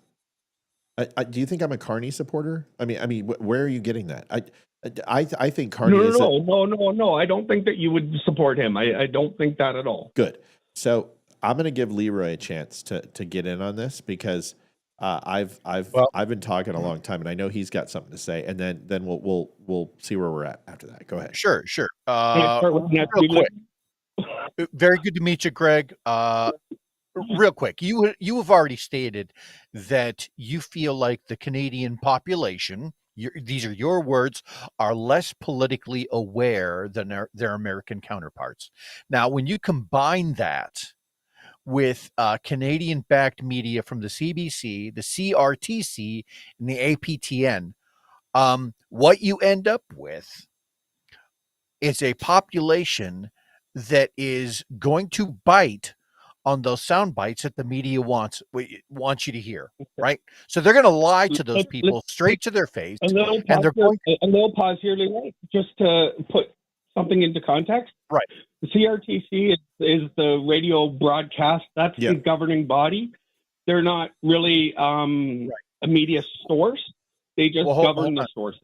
The APN, that is a very small segment that is geared towards the native population. That's not mainstream.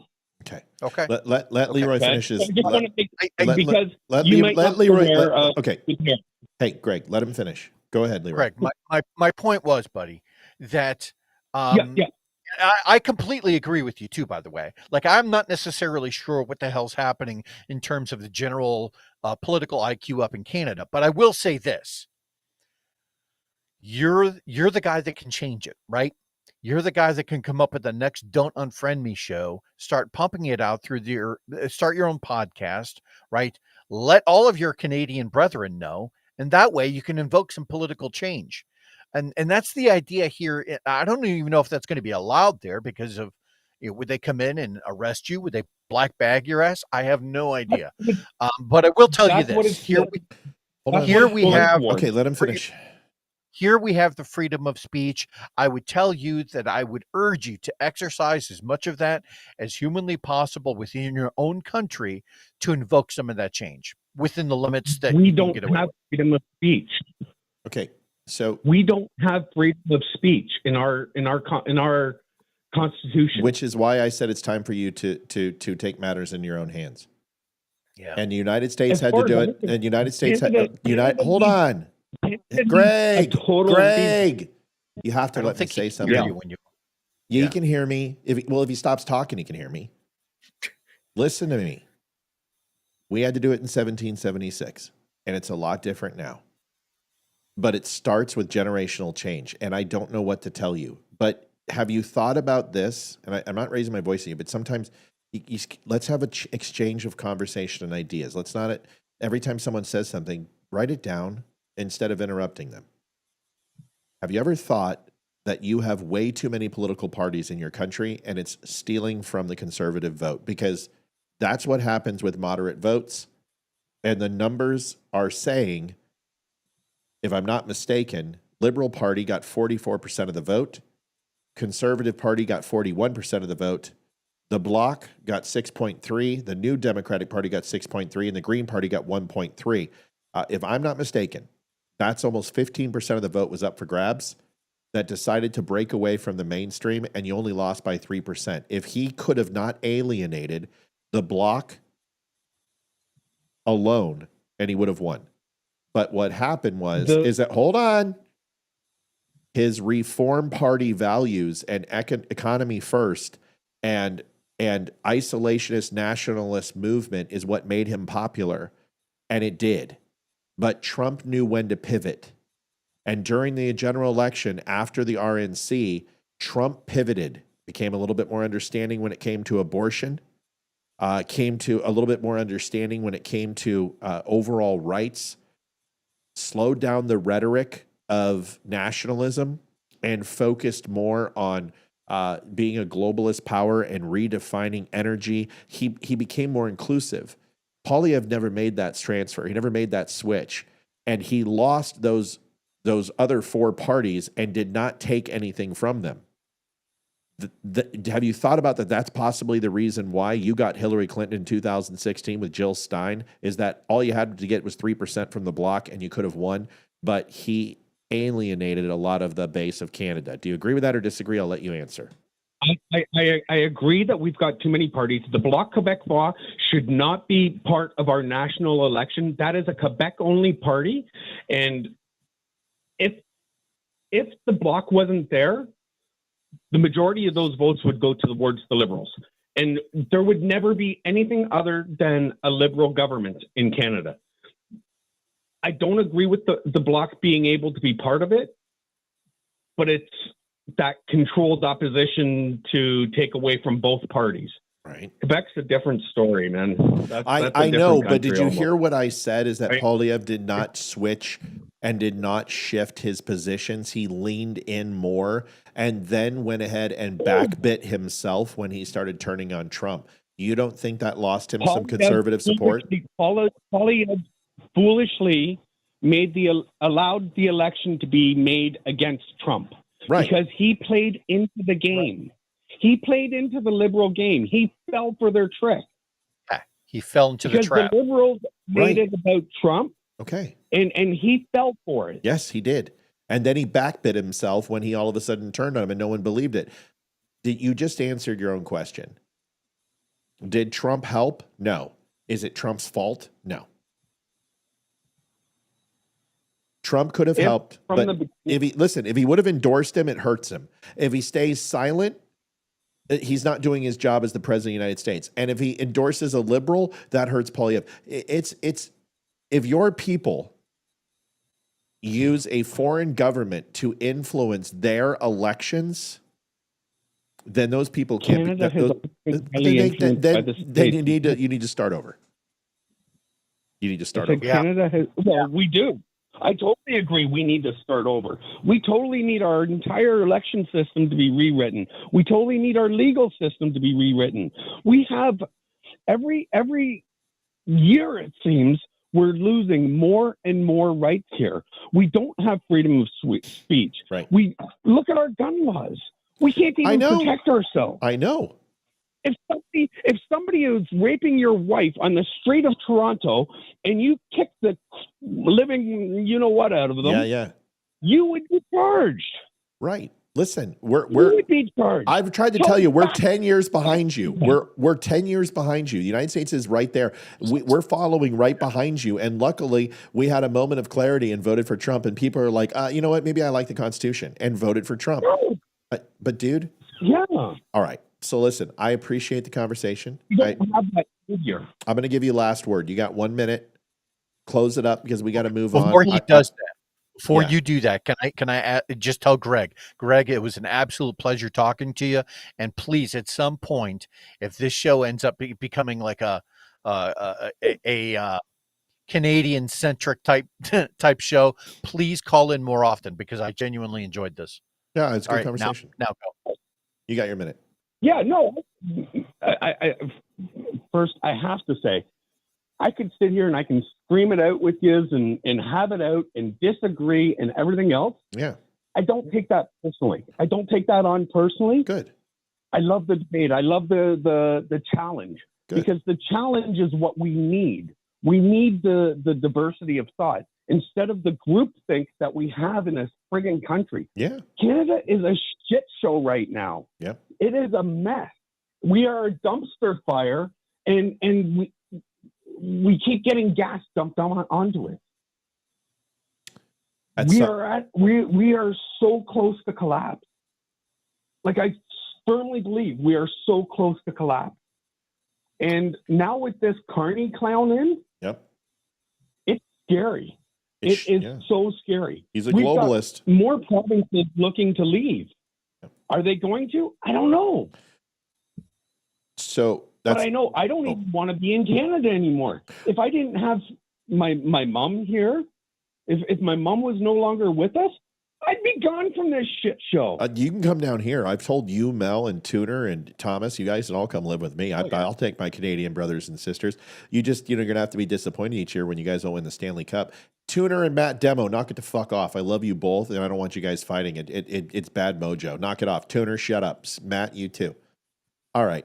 Greg, I love you, buddy. I've loved you a long time, and I always do. Just, I'm on your side, dude. I just, I got to call balls and strikes. And if your candidate, his position was that weak where Donald Trump could say 2 lines and destroy his candidacy, then it wasn't a candidacy to begin with. That's just my personal opinion. Not necessarily just the candidate. It's the population that's that weak. No, I know.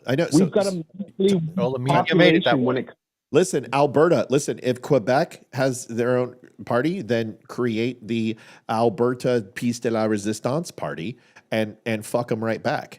But you guys got to take it to the streets. You guys have to go ahead and have leverage. Conservatives need to steal votes from conservatives to get them to listen. This is the only way it's going to happen. This is what Donald Trump did. Donald Trump created his own party, MAGA, and he told either you come the fuck along or conservatives will never win another election again. I'll run as an independent and everyone will lose and we'll be Democrats for the rest of our lives. When he did that, this is what AOC is doing. AOC is saying, I am going to literally steal all your votes and you're either going to do what we say and you're going to become more socialist progressive or Democrats will never win again. This is what she's doing. You must do the same. I can't tell you how to do that because I'm still worried about my own country. I love you, buddy. I got to go. Our people, one last thing, quick. Our people did stand up during COVID with the Ottawa protest. Yeah. And we still have people in jail today from that. We have people that are still fighting for their lives from that. I believe it. Lawfare has been used. Think of how bad it's being used against Trump. That's how it's being used against our people. I understand. That was actually it's one not like it's not like we didn't. Yeah, it's not like we just didn't release J6 prisoners, dude. He just released almost 1,900 people from prison. We know, and yes, 100 of them needed to stay in jail for, I believe, another decade or two. But the ones who didn't, we understand. Dude, look what they did to me. Look what they did to my finances. Look what they tried to do to this show. I get it.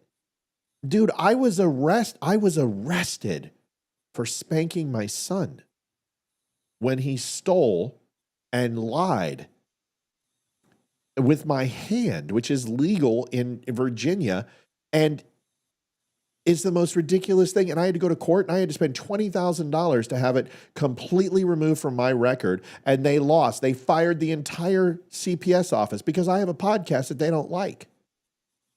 It was a political hit job and everybody knows it was.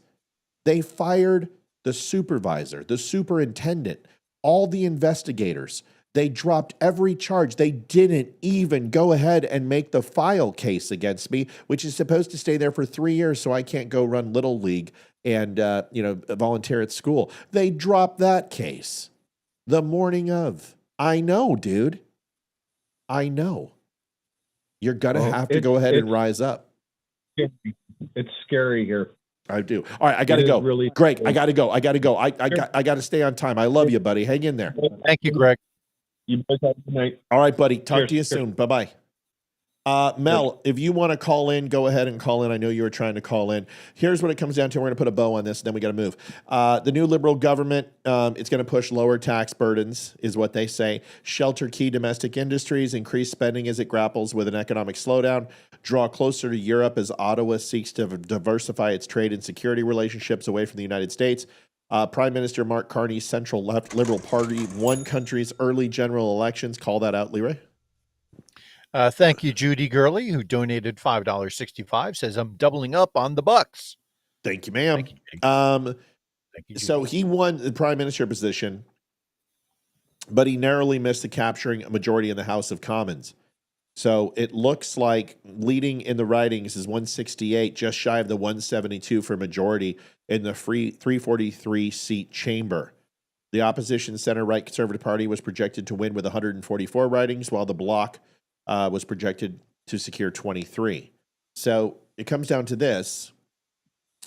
The House of Commons falls under, it's a contested house, and the prime ministership goes to Carney. That's where you're at. That's where it stands, folks. We're at 274 out of 300. We want to go into overtime, and that's 9 minutes away. We need your help. We need your assistance. But first, we need you to listen to this, if you would not mind. May 16th, 6 p.m. May 16th, 6 p.m. to 11 p.m. One night only. The Dumb Show is hosting a night built on something real. No filters, no corporate sponsors, no gatekeepers. The call went out and the right people answered. Chris Tonto Peronto, Roseanne Barr, Laura Logan, and they're joined by T.S. Dixon, Damani Felder, Barry Morgenstein, Lisa Regina, Ryan Samuels, and Jason Shepard. Follow along at The Dumb Show and get all the details at thedumbshow.com. The race to 20K starts now. Be part of it. Jane Goodall. Do you know who Jane Goodall is? Yeah, she one of the Gorillas, right? Gorillas in the Mist. Wasn't that her? Didn't she die? She may have. Wasn't it the Sigourney Weaver one? And then they cut her up and stuff in the Congo? Maybe this is a different Jane Goodall. I don't care. But this lady wants to go ahead and tell you why climate change is real. And she's going to tell you because some stuff happened. Just enjoy this. Candidates. One of the candidates here in the United States for the election will take place in. Hey, Amy Haggart donated $25, which puts us at $2.99, $1 shy before our 9 o'clock overtime. This is more like it. Thank you, folks. Folks, even if we hit goal, please, if you were going to donate, help us out. Continue to do it. Tuner, Matt, stop arguing. Gosh. November is Donald Trump, who has said at various times that global warming is a complete hoax being propagated by the Chinese for reasons that he doesn't explain. And also that global warming, on the other hand, isn't so bad because we'll have more beachfront property. What do you John says, I'm going to ask Amy Haggart to send the Dumb Show $25 per week. Well, that's awesome, John. Thank you so much. We appreciate that. Tell Amy and yourself, we love you both and appreciate you. Thank you. And I'm sorry for my language. I didn't know. I've been working on it. I'm sorry. I got a little hot today, so I'll do better. I think the proper response is to someone who so cynically minimizes the crisis. Well, somebody who said what you just said to me, I would say, yes, there'll be more beachfront property, but the old beachfront property will be gone because of rising sea levels. Mm-hmm. So it doesn't make any sense. And you can't be a climate change denier because we have the hurricanes, we have the floods, we have the fires, we have melting ice, we have sea level rise, islands are disappearing. And, you know, then some people say, oh, yes, but that's a cycle of nature. So I said, well, suppose it is a cycle of nature. Shouldn't we get together with our intellect and try and do something to protect our children for the future? Sure. The dinosaurs going extinct was a cycle of nature. No. What? Just what? What? So a meteorite it's like they had hurling cars. a meteorite hurling from space that smashes off of our atmosphere, punctures our atmosphere, allowing an ungodly amount of cold air from space to suck oxygen and turn us into a literal fireball. Right. Which then creates so much massive condensation that the air from our atmosphere, as it was punctured, freezes instantaneously, creating an almost immediate ice age, is a force of nature. Lady, if that's the case, then we just might as well all put our heads between our legs and kiss our pucker, because that doesn't, everything, I mean, you can't control those things. What you're saying is that you can control hurricanes. You can control fires. We do those things.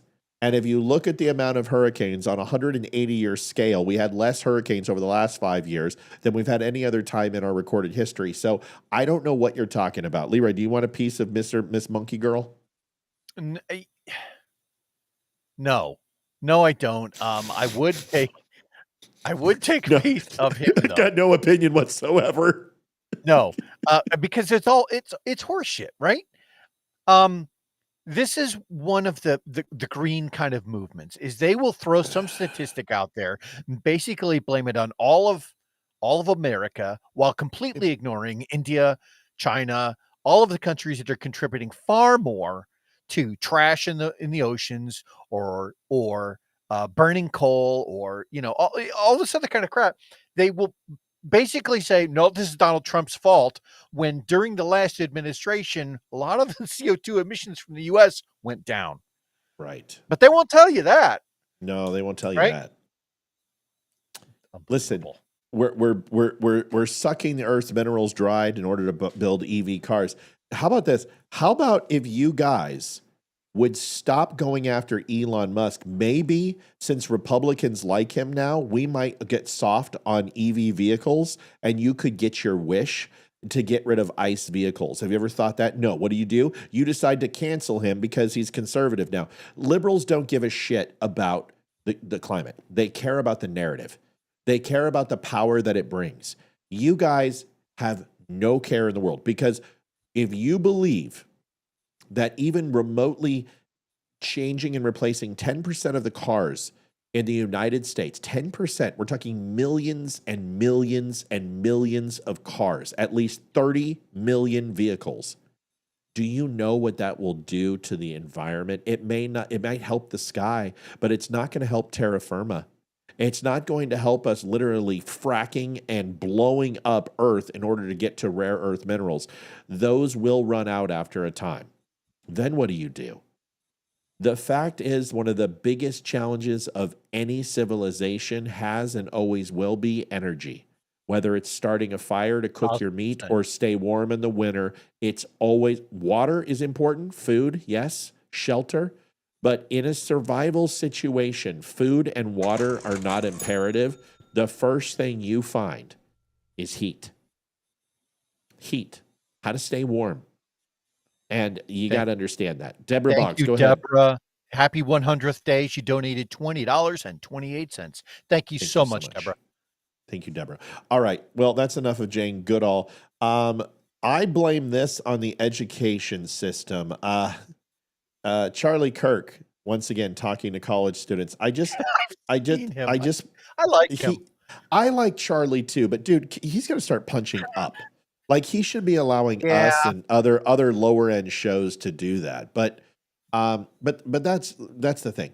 In a survival situation, your first priority is light and heat, and then shelter, and then you want to establish water. You want to go ahead and establish food, and then escape. So it's been the answer for everything from the dawn of time. So if you transfer and remove one energy from the environment, you will have to cancel out another. That's the way it works. Thermodynamic state.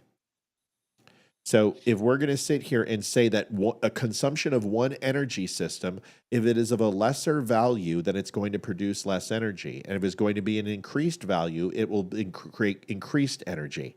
So if you have to supplement with rare earth minerals and think that it's better than natural gas or oil reserves, the point being is that that's not going to solve all your energy problems because an EV car requires more energy to build than it saves. This is the natural order of physics and thermodynamics. If you don't understand that, call in because the guy with tattoos and two funny hats will help you. Here is your, you know what this is going to look like, right when I show her. Moonbeam had something to say. Wow. I got to say, great outfit. Great outfit, but I bet you she smells like an armpit. Well, that's what I was going to say. I was going to say a foot. Like, I guarantee below are Birkenstocks, but I'm not going to go in and start insulting her looks because you know what? Love child, good for her. Here it is. Listen to this. Good on her. Abortion is anything. If I had a well, she talked, and now it's over. Boner is gone. cyst on my uterus, that would be considered an abortion. No. How? No. Sure, if you think it's a clump of cells, yes. If you just think a fetus is a clump of cells, then you're right. Well, look at the crowd behind her, too, because you can tell that she's walking into the lion's den here. Oh, yeah, it's MAGA completely. Well, it's Charlie Kirk. All right, here's the rest.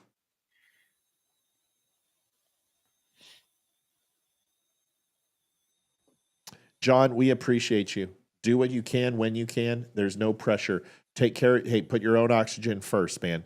But we appreciate you. If you want to help us out, we love it. And if you need to hold, we also understand. Here is the rest of the video. Sorry, it paused, folks. Sometimes it does that. Here's the rest. Had a cyst on my uterus, that would be considered an abortion. No, it's not. Yes, it is.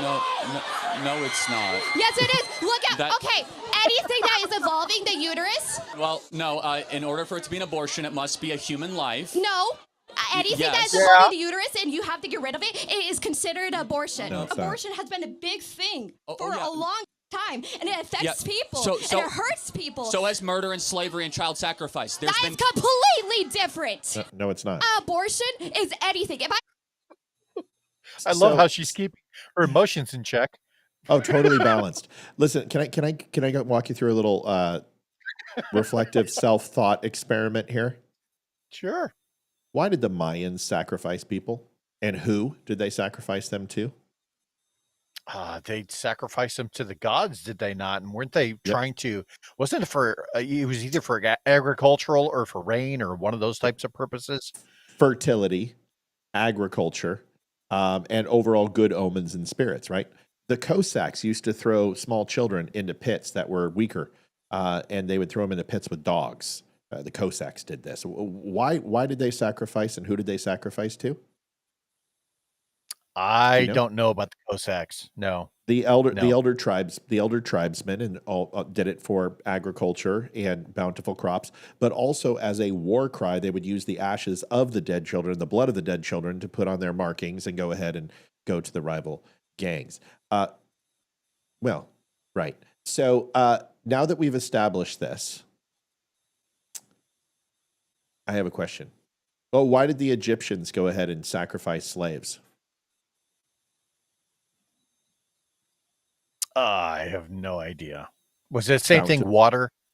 Yep, water, agriculture, bountiful conquest, but also believed that with the ability to create structures would be kind of like epitaphs to God, symbolism of power and strength, and giving acknowledgement of a sacrifice to God. That's why they did it. Okay, so what we basically can say is that they killed the innocent to increase the quality of station and quality of life that they would have. Is that fair to say in all of those civilizations? That sounds a little bit fair, and it's a little bit reminiscent. Did you see that movie last? It was like 2 years ago. It was called Nefarious. No. Did you see that one? There's a really, really interesting scene. Basically it's a prison debate between an atheist who's a psychologist and a prisoner. Yeah. I did. But don't steal my thunder. Don't use that. Don't use that line. You're going to steal my thunder. Oh, go right ahead. Time out. Let me finish the line of questioning and then tell us the story, because that story is amazing. Yes, I have seen it, and it is an amazing segment. My point is, did all of those civilizations do that for personal gain and benefit, to sacrifice the innocent? Is that fair to say? That is fair to say, yes. Whether it was real or not, it doesn't matter. The point is, that's what they believed. Is that fair to say? Right. Yes. Then how is abortion any different? Because you're getting rid of the baby. Number one reason is because I'm too young, or I want to live my life, or I want to have a job, or I'm not married yet, or I don't want kids. It's too hard. You're sacrificing your child for the betterment of you. How is that any different than the Aztecs and the Mayans and the Incans and the Omegas, who sacrificed and ate the hearts of their victims and slaughtered over 300,000 native Mexicans in a period of a few days? Right. Okay, now tell us the scene in the movie. And I remember that guy, the demon who. So there was a scene in the movie where this demon is basically, he knows everything that's happening currently, and what the psychologist doesn't know is that he's real. And so while they're having this interview, the psychologist's fiance or girlfriend, whatever it is literally getting ready to go do an abortion. And so the demon starts drawing all of these parallels between modern day abortion and what was happening in the ancient times. And he talks about how there was these bronze statues with hands that were outreached, and what they would do in order to sacrifice babies way back when was to start a fire under the statue, heat the hands up, and then after they abort the baby, they put it in the hands. It was this really terrifying speech, but again, the whole thing was intended for some sort of cultural or social advancement in some way. That's right. It was crazy. Government steals power from people by saying it's for protection. It's for your security. This once again goes back to thermodynamics, is that when you remove a source of energy, you have to replace it with something else. And the intrinsic value of using less to create less in the pathway of using more to create more is not a reason to do something. And when it comes down to abortion, and when it comes down to sacrifice on an altar, you're trading your virtue your soul for your own personal gain. And that is no different than sacrifice. So when Charlie Kirk says that, he's absolutely right. You need to pop? No. Okay. Sorry. Don't be sorry. We'll be right back. Folks, we have hit goal, but we are looking to overdrive tonight, 3:19:28. We are going into overtime. But we've had a very slow month. We need some help. We want to finish this month off right. So if you were holding for donation, maybe now is the time. We only have 2 more days in the month. I think we're done. Melanie, 668. Go ahead and read that. It says $6.68, $1 from Vincent on Rumble. His bad boy fee, 5 from me for personalities tonight. Thank you. Yeah, thanks for helping us out. I think we are on the 29th of April. We have 1 more day. So if you were holding for the big show, listen, I'd rather get it in now. We've had a short month, and then we'll see what we can do about hitting and Drover Drive. I have a feeling there's going to be some very big donations that night, not just from normal fans, but I think there's some other people who are coming on waiting for it, and we've influenced a lot of people. So if you can help out, let's do it tonight. We would appreciate it. Let's finish this strong. Frank Luntz is in the media again and on CNN. Frank Luntz is an absolute putz. New polling shows Democrats. And I can't stand him. He's never been right about anything. I can't stand the guy. I can't stand these pollsters. I get it. They're wrong. But this is something that is coming out on CNN, and it's interesting. Listen to this. Polling shows Democratic leadership with only a 27% approval. It's a record low for the party in CNN polling back to 2008. What do they need to do? What is their challenge? Well, the challenge is that they've gone on the Senate side incredibly ineffective and, frankly, out of touch leadership that has no idea how to offer an alternative to Donald Trump. They don't want to bash it, slap around the president. What they want is that agenda delivered in a more efficient, more effective, more compassionate way. And so I'm looking for that. And with the exception of Cory Booker, who delivered a 25-hour explanation of how they can do better, I've not really seen that. You've got AOC, who's very public out there, but very extreme, very partisan, very polarizing. That's not what they're looking for either. And the problem with the Democrats is you got 1/3 on that side, on the AOC side, 1/3 on the more centrist side, and 1/3 that simply doesn't care about the ideology and just wants things to work. If I were a Democrat right now, I would not be looking to the Senate or the House. I'd be looking to the governors, the people who actually have to administer policies day by day.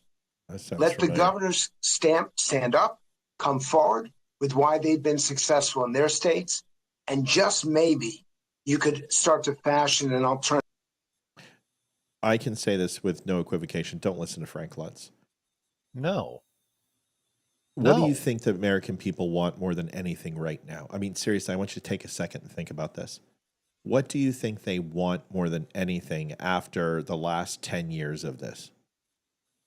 I think that they're looking after their own personal interest, which is lower costs across the board, less inflation, to seal up the border, because that's what Trump ran on. Right. And basically a kind of a re-embracement of constitutionality and the Bill of Rights. That's what I think. I think those are what the polls say, and I think that's all very safe. What do you think? Do you think there's a place in the country right now where people are just sick and fucking tired of this and don't want to talk about this stuff anymore? They're sick and tired of this fight. Do you imagine we're going to be here 20 years from now fighting left versus right? Do you really think that this is going to continue? Or do you think we have to, at some point, have to have a critical mass, a critical failure where something happens that we don't have a choice, but we have to stop this. Because listen, it's great for my pocketbook. I love this. It's really easy to write shows because there's so much stupidity out there. But is this long term? Is this something we expect that's going to continue, or do you think at some point people are going to say, you know what, I'm tuning out? This is like superhero movies. We're done. We've given you billions, and we don't want to see them anymore. Right. And is the Democrat Party going to be the new replacement for Marvel? You know, that's a really great question. My honest opinion is yes, we will be here in 25, 75, and 100-year marker, still debating between left and right, because there will always be people who think that the government can run their lives or other people's lives better than they can run them themselves. And so long as that idea is out there, there will always be a political left and right. I know there will always be a political left and right, but do you believe there is a point of self-actualization that we get to? It's not like this hasn't happened before. The Civil War was extremely contentious. Brothers killed brothers. Fathers killed fathers, killed sons. I mean, this is what we saw. And this has happened with racial division in the civil rights movement. We saw a level of hate and anger towards people of color. We saw this in the LGBTQ fight, well, the LGB fight. We saw this with people with AIDS. It became to the haves and have-nots, and there became, a lot of anger towards them. We saw the hate towards Asians increase with COVID, and we're seeing now a huge increase in anti-Semitism. Are people, not Americans, are people just programmed at their lowest common denominator to constantly hate each other? And no, I don't. We just can't get along. That. I don't believe that, but just like what we were talking before with Greg about with media, I think that there is a huge portion of the population that allows that allows themselves to be swayed by the media, right? And if they get told enough that Trump is bad, Trump is Hitler, Trump is evil, blah, blah, blah, blah, blah, it goes on forever. That doesn't matter. They won't look at his policies, and they won't look at his winning track record either. They will just immediately go, orange man bad. And so long as that is out there, I don't see anything changing. Yeah, that's terrifying, because I don't want to be doing this shit in 20 years. Like, I want to graduate to something else. And I'll be honest with you, maybe it's sports. Maybe it's just you and I turning off the news and going through the Constitution, or going through letters in history, or, maybe just picking a time period for 2 weeks and just talking about the Civil War and just bleeding that topic dry. Whatever it is.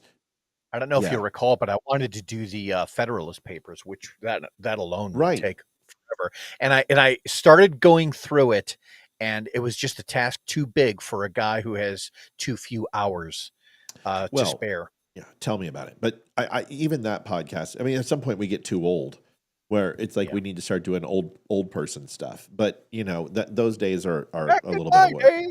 Yeah. Well, I'm working to stay, fit, healthy and stuff. But I hear you. There's going to come a point where it's just like, you know what, screw this. I'm done. I've been talking about this for 20 years. I don't want to do it anymore. I'm going to move on to my next venture. And ultimately, what I want the Dumb Show to do is to bring on multifaceted talent and run a network that is not corruptible, that believes in profit sharing, that believes in, we don't have to go ahead and be the number one, but damn it, we're going to be the best one there is. That's what I want to get to. Whitmer gets trolled. It's gorgeous. Donald Trump got her in the she got hit again. Trump did it again to her. When he was in Michigan, he was in Harrison Township, and he was talking to SecDef was there, and they were talking to some guardsmen and Army and Air Force and such. And hi baby, welcome home. And he invited Whitmer up to the podium and put her in front of the cameras. Watch this. This is glorious, dude. Trump is he's just fantastic. Here it is. Somebody said, Matt, it's always been like this. You survive by dwelling on the good and trusting the man upstairs. I'm working on it. Melanie said that PayPal takes a long time. Not necessarily. Sometimes Olivia doesn't get to the donations, and she's not sitting in front of the computer right now, but I don't see anything, Melanie, from PayPal. You might want to check it. Hold on. All right, so let's watch this. And here is Whitmer. Now, Gretchen Whitmer, just for a frame of reference, that was the girl who hid her face from the camera in the Oval Office not that long ago, right? Yeah. The one who's actually kind of easy on the eyes, but she's nuts. Yeah, here it is.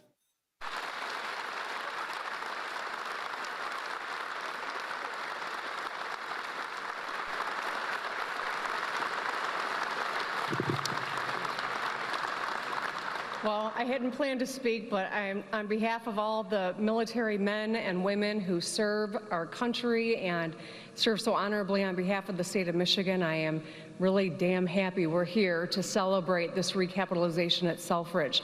It's crucial for the Michigan economy. It's crucial for the men and women here, for our homeland security and our future. So thank you. I'm so grateful that this announcement was made today, and I appreciate all the work. Thank you. She's got some fun bags. She's not a listen. There's nothing like a woman in a hat. I'm just saying. I think listen. When they do that thing with the top button, and it's just dude. Listen, AOC Whitmer, it makes it hard. Like Tulsi at least came to our side, so that's good. And listen, Lauren Boebert's very, very good looking. She's nuts though, and every time she talks, she drives me crazy. But dude, Trump did it again. It's pretty good. I mean, why don't you come up here and say a few words? And she's like, shit, he did it to me again. Do you think that she just might start liking Trump? Do you think there's a possibility? This is 2 times in less than a month. There's got to be something going on here. I don't know. But, if I were a person who found myself in disagreement with Trump because my party is telling me to disagree with, and then he does something like that, we've talked about this on the show before. I can't remember which site it was, but there's a site that tracks how many people change from Democrat to Republican to Democrat. And like 75% of all of the changes are from Democrat to Republican. And you have to imagine that it's just because Republicans, generally speaking, when you see something like this, they're generally just nicer. They're less strung out. They're more emotionally grounded. They have more facts in their back pocket, and they have that charisma. Hopefully, not everyone, but can I have people for a second close their eyes, and I want you to think back to 2020. You don't have to close your eyes. Yeah, pull a Gretchen. You got a blue folder there. I want you to think back to 2020. I want you to think about the night that we were all together, and I let you know that the chances of Donald Trump winning were probably 0. And even though it took some time to figure that out, I explained to you why. And I want you to think about when Carrie Lake ran and I told you there was no chance in hell she was going to win. When I told you that Stacey Abrams wasn't going to and Jeff Kemp was going to win, and you guys didn't like him because he was a Trumper, never a Trumper, and he wasn't. You called him a rhino. And I want you to think back the time that we talked about Mohammed Oz, and I told you he was going to lose, and that Fetterman wasn't a stark raving liberal like y'all thought he was. And I also told you about Herschel Walker, how he was literally a brick.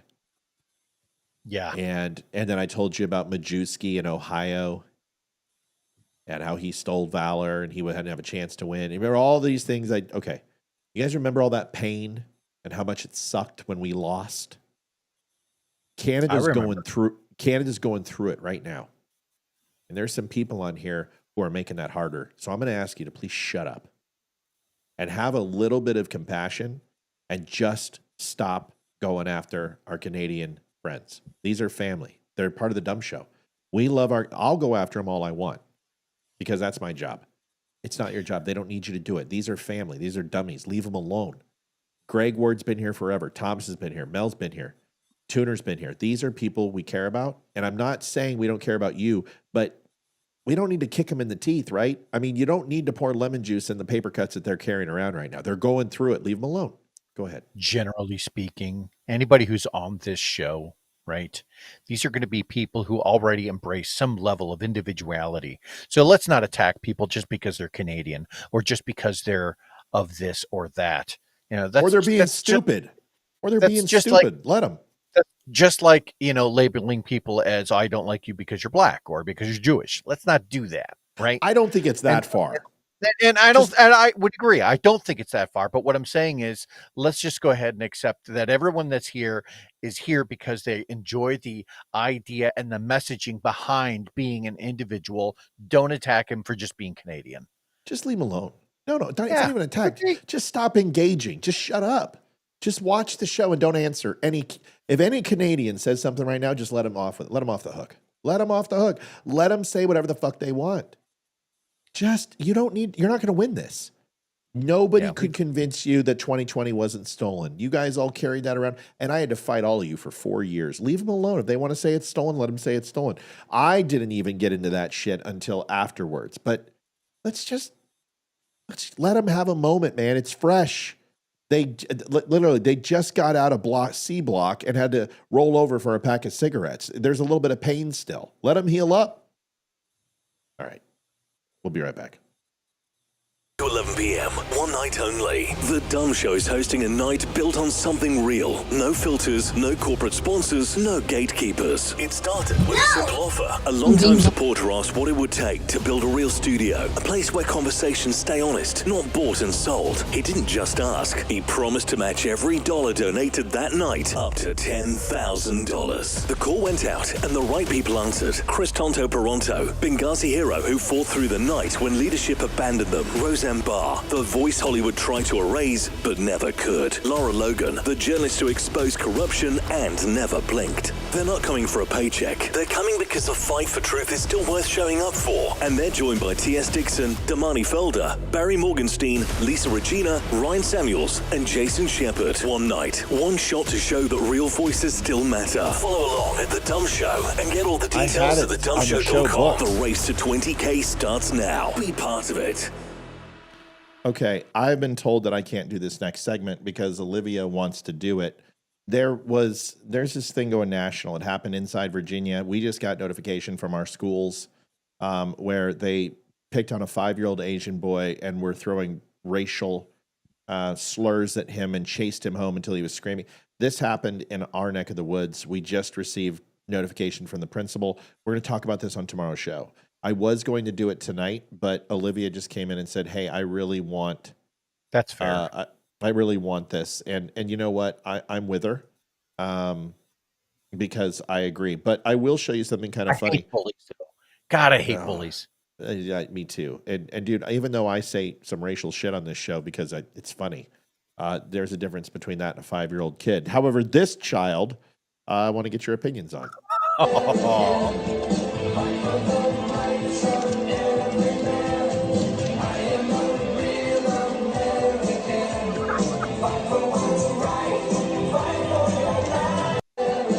Dude, that child is gaslighting his entire neighborhood. Oh my God. Let me ask you a question. Is it okay to bring our children into this? Is it okay to start training our children to like that child has no idea why he has a Trump flag? No. But is it okay? Are we just breeding another generation of Americans that are going to despise each other? Just a question. Does the kid even know what he has? No. Right? No. So I would say that if anything else, this is probably just a ha-ha moment. But I see where a lot of people could take this as going, oh my God, I bet you that if you found somebody who is far left enough, they would say, that's child abuse. Take that child away, because I want more powers to the state to regulate that kind of thing. Yeah. Melanie Marino, 668. I don't know if I saw that, but either way, thank you for your donation.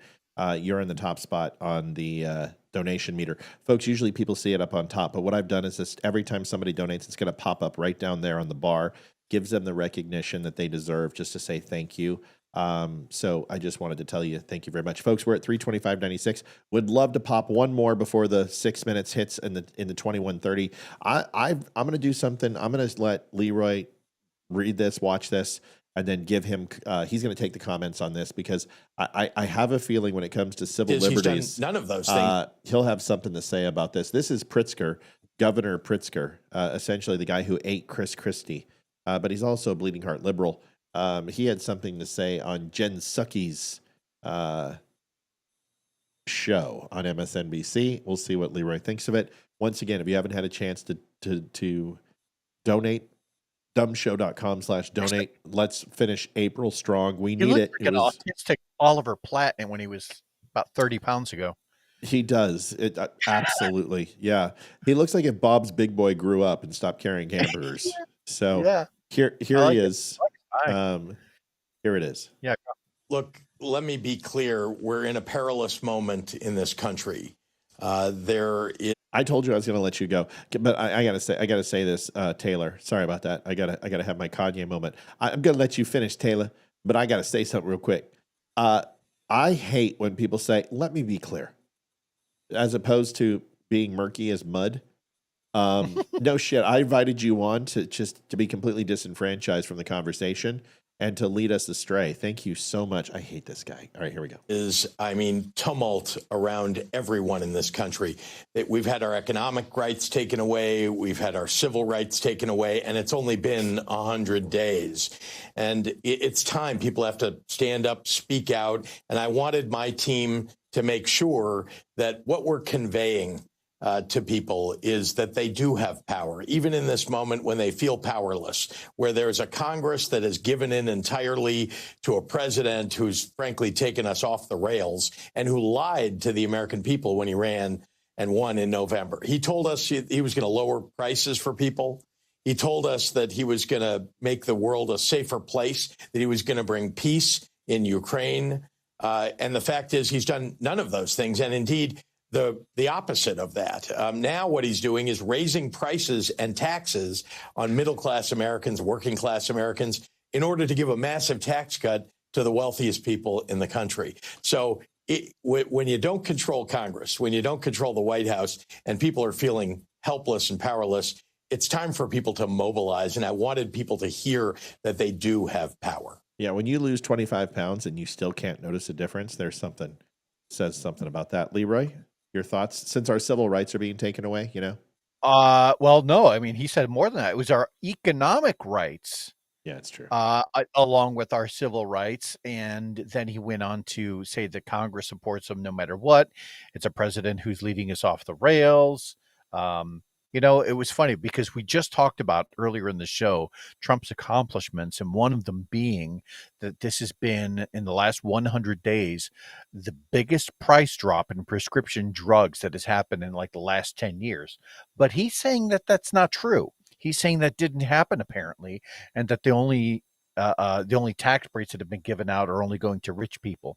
I'm saying that every one of those, and I actually wrote that down for a future show at some point. There are common campaign phrases. There are common phrases that the left loves to use, and they actually go in a flowchart, and this guy just hit every one of them without even blinking. It's like he had it memorized. Yeah. It's interesting that you say that. What are economic rights? Yeah, I was like, come again? I've never heard of any economic rights. Maybe someone could. Economic rights. Is that like the 19th Amendment or no? It would most assuredly would be a conflict of interest since the United States government has full control of the U.S. Treasury. I'm not sure what economic rights they're talking about. You have the right to be taxed into oblivion and never into prosperity. Is that it? This guy is a moron. And he's never, ever went hungry. And I'm sorry, but we have never really had a fat president. Now, Bill Clinton got a little pudgy around the middle. No doubt about it. Donald Trump. A big boy. Trump's lost a lot of weight. Trump is actually down like probably 4 pound sizes and has probably shed about 30 pounds. He's looking great. But can we stop pretending that Pritzker or Christie will ever be taken seriously? All we see is the fat kid we used to beat the shit out of in high school. Nobody's going to vote for this guy, ever. So he's not going to win. So just stop it. Just stop it. And AOC, she is the Democratic Party now. And you need to embrace that. Okay? You guys could have destroyed her, but you didn't. You guys could have made sure she wasn't funded in her district, but you didn't. Nancy Pelosi could have killed her career, but no, you guys placated her, and now she owns you. AOC is the front runner for speaker, and it's your fault. Here is this. He's about even on immigration in total. This is freaking hilarious, by the way. And I keep bringing this guy in just because he continues to crush the media. Here it is. He's about even on immigration. Teddy Roosevelt wasn't fat per se. Teddy Roosevelt was extremely strong. He was a weightlifter. He did wrestling, and he was a weak and frail kid. So he had a stigma about it. His father used to almost embarrass him. And Teddy Roosevelt had, I believe I'm not mistaken, issues that would have led him into an iron lung type of situation. So he was very scrawny and very small. And like I said, he had a stigma of that. He cut his hair a certain way and kept the way he parted it in the middle because it made his head look bigger than it actually was. He, like I said, he lifted weights. He was common with his shirt off, chopping wood, everything else. And he emulated a strong man because of that. So yes, he was thick and burly, but Teddy Roosevelt wasn't necessarily fat. I mean, he had some serious guns on him.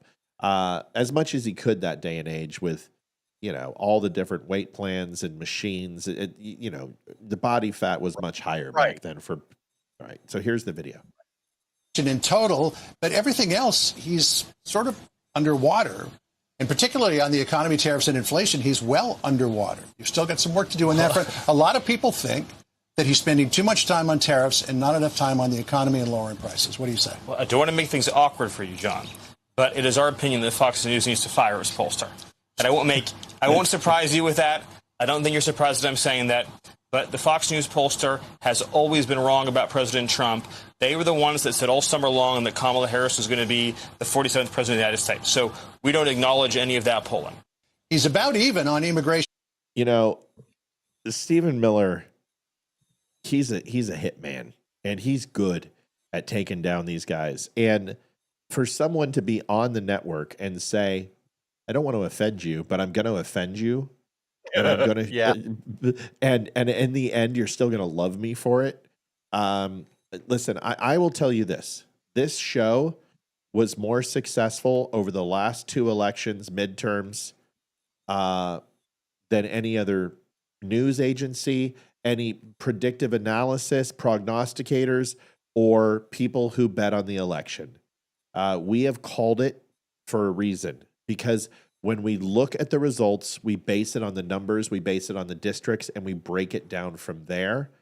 And more importantly, our system is to know that there is no perfect system. A lot of it is gut feeling, and you have to be able to listen to the facts and not your emotions and what you want. This is how we're successful. And there was a time that Luntz and these guys were actually successful, Karl Rove, and they were successful because they listened to the people.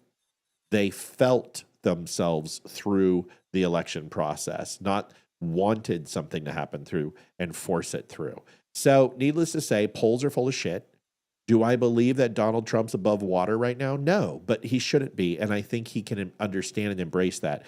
And he doesn't have to worry about that for another 6 to 8 months. It's not the first 100 days we should be worried about. It's the next 100 days, which will define his presidency. Everyone should be paying attention, because that is the absolute truth of this. No one is going to remember anything of the first 100 if the next 100 go bad or go good. Leroy, you're out now. It's up to you. Go ahead. I would completely agree with you, and I would say that here's the one thing I will disagree on. I don't think the first 100 days will be forgotten, right? They're going to use that in as negative a light as they can, the media will, in order to kind of project out the next 100 days. And they might reflect back on the second 100 days. But I think this whole thing is just going to be an ongoing process of just absolute shit throwing at the wall to see what sticks at Trump. There will be more stories about Signalgate or Signalgate-like stories. They will find anything and everything they can to continue to try and paint Trump in a negative light. Yeah, I'm going to push back just a little bit because he's already had monumental success in his first 100 days, but coupled by some setbacks, right, that we knew were going to happen. My point is the next 100 either are going to go spectacularly or they're going to be devastating. There is no in between. If the shelves start running out of food and they start emptying, then we know what's going to happen. Inflation's going to increase. Cost of goods going to increase. Commodity is going to be COVID part 2.0 again. Inflation will increase, and then he is going to be stuck behind the 8 ball. However, if we can get these deals done with India, which looks like it's going to drop any minute now, get Japan knocked out, who will also put pressure on China. If we can go ahead and get somebody in the EU, maybe Poland, maybe England, God, this would also put pressure on China. We've got to make movement. We've got to get these deals. The next 100 days will define his presidency. That's what I'm trying to say. Good or bad or indifferent, it defines his presidency because the midterms will happen. And if the next 100 days will put us into election season in the sense that we're going to be pushed into May, June, July. Now you're 12 to from election season starting, you're really only about 5 months away. You're going to see that the state legislature and the Senate races start early. It used to be the presidency was a year. Now it's almost 24 months. The state legislature is pushing 12 to 16 months. So when that happens, his ability to get things done will cease. And if he loses the House, it's a lame duck presidency. The next 100 days is the most important of this administration's life, is my opinion. We'll see what happens. No, I can agree with that. Yeah. All right. Leroy, thanks for being here, buddy. We're on tomorrow night. It'll be Olivia, myself, and Amy for Wednesday night. Leroy, did you have anything you wanted to share? Real quick, just a big thank you, right? Thank you to Stillpoint. Thank you to Wimkin. Thank you to Barry Morgenstein for everyone who's going to be coming on the 16th. Everyone is amazing, and it's going to be an awesome show. So please like, share, and subscribe. Share that information. We're trying to get this out to as many people as humanly possible. And who doesn't remember Roseanne Barr? I mean, right? Like, this is going to be an amazing show. Laura Logan, Tonto. These are huge people in this conservative. Yes. Dude, Tonto is going to be great. Laura Logan is the silent one. She is incredible. And dude, you're going to love T.S. Dixon. You missed a great show with him. It was freaking incredible. He is very, very good. Trump announced deals coming from India, China, and France. I got one of them. I said EU. And I said Japan. I bet you Japan's thrown in there too. Japan's got to be really close. Anyway, folks, we'll see you on Wednesday. Thanks for everything. Thanks for everybody for watching. Greg, thanks for calling in. Canada, hang in there. You will survive. We survived Biden. You will survive this. Thanks for the donations. Thanks for everything. Media for the 16th event will be released on May 1st. I'm going to create a link. All of you can download it. It'll have the videos, the audio files. This one. May 16th, 6 p.m. to 11. And the short May one. 16th. So there's a 30-second and a 60-second. You'll have all the graphics, which will fit all media sizes for photographs across social media, and I will have the videos for you to share too. I will book it on May 1st. That way we can start getting invites. I'm going to boost it on Facebook to get as much attention drawn to this as possible. So stand by, and we'll get it out to you. See you guys tomorrow. God bless, Leroy. Thanks, buddy. Peace out, homies. Love you guys. See you guys. The Dumb Show, May 16th, 2025, 6 p.m. to 11 p.m. One goal, one night, one chance. Chris Peranto, Laura Logan, Roseanne Barr, Jason Shepard, T.S. Dixon, Damani Felder, Barry Morgenstein, Ryan Samuels, Lisa Regina. One night only. The race to 20K is on. Be part of it.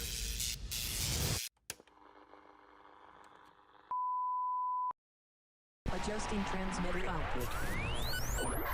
This is the Don't Unfriend Me Show with your hosts, Matt, Leroy, Amy, and Olivia. Geopolitics, military analysis, and election coverage. Coming to you live on all major social media channels at The Dumb Show.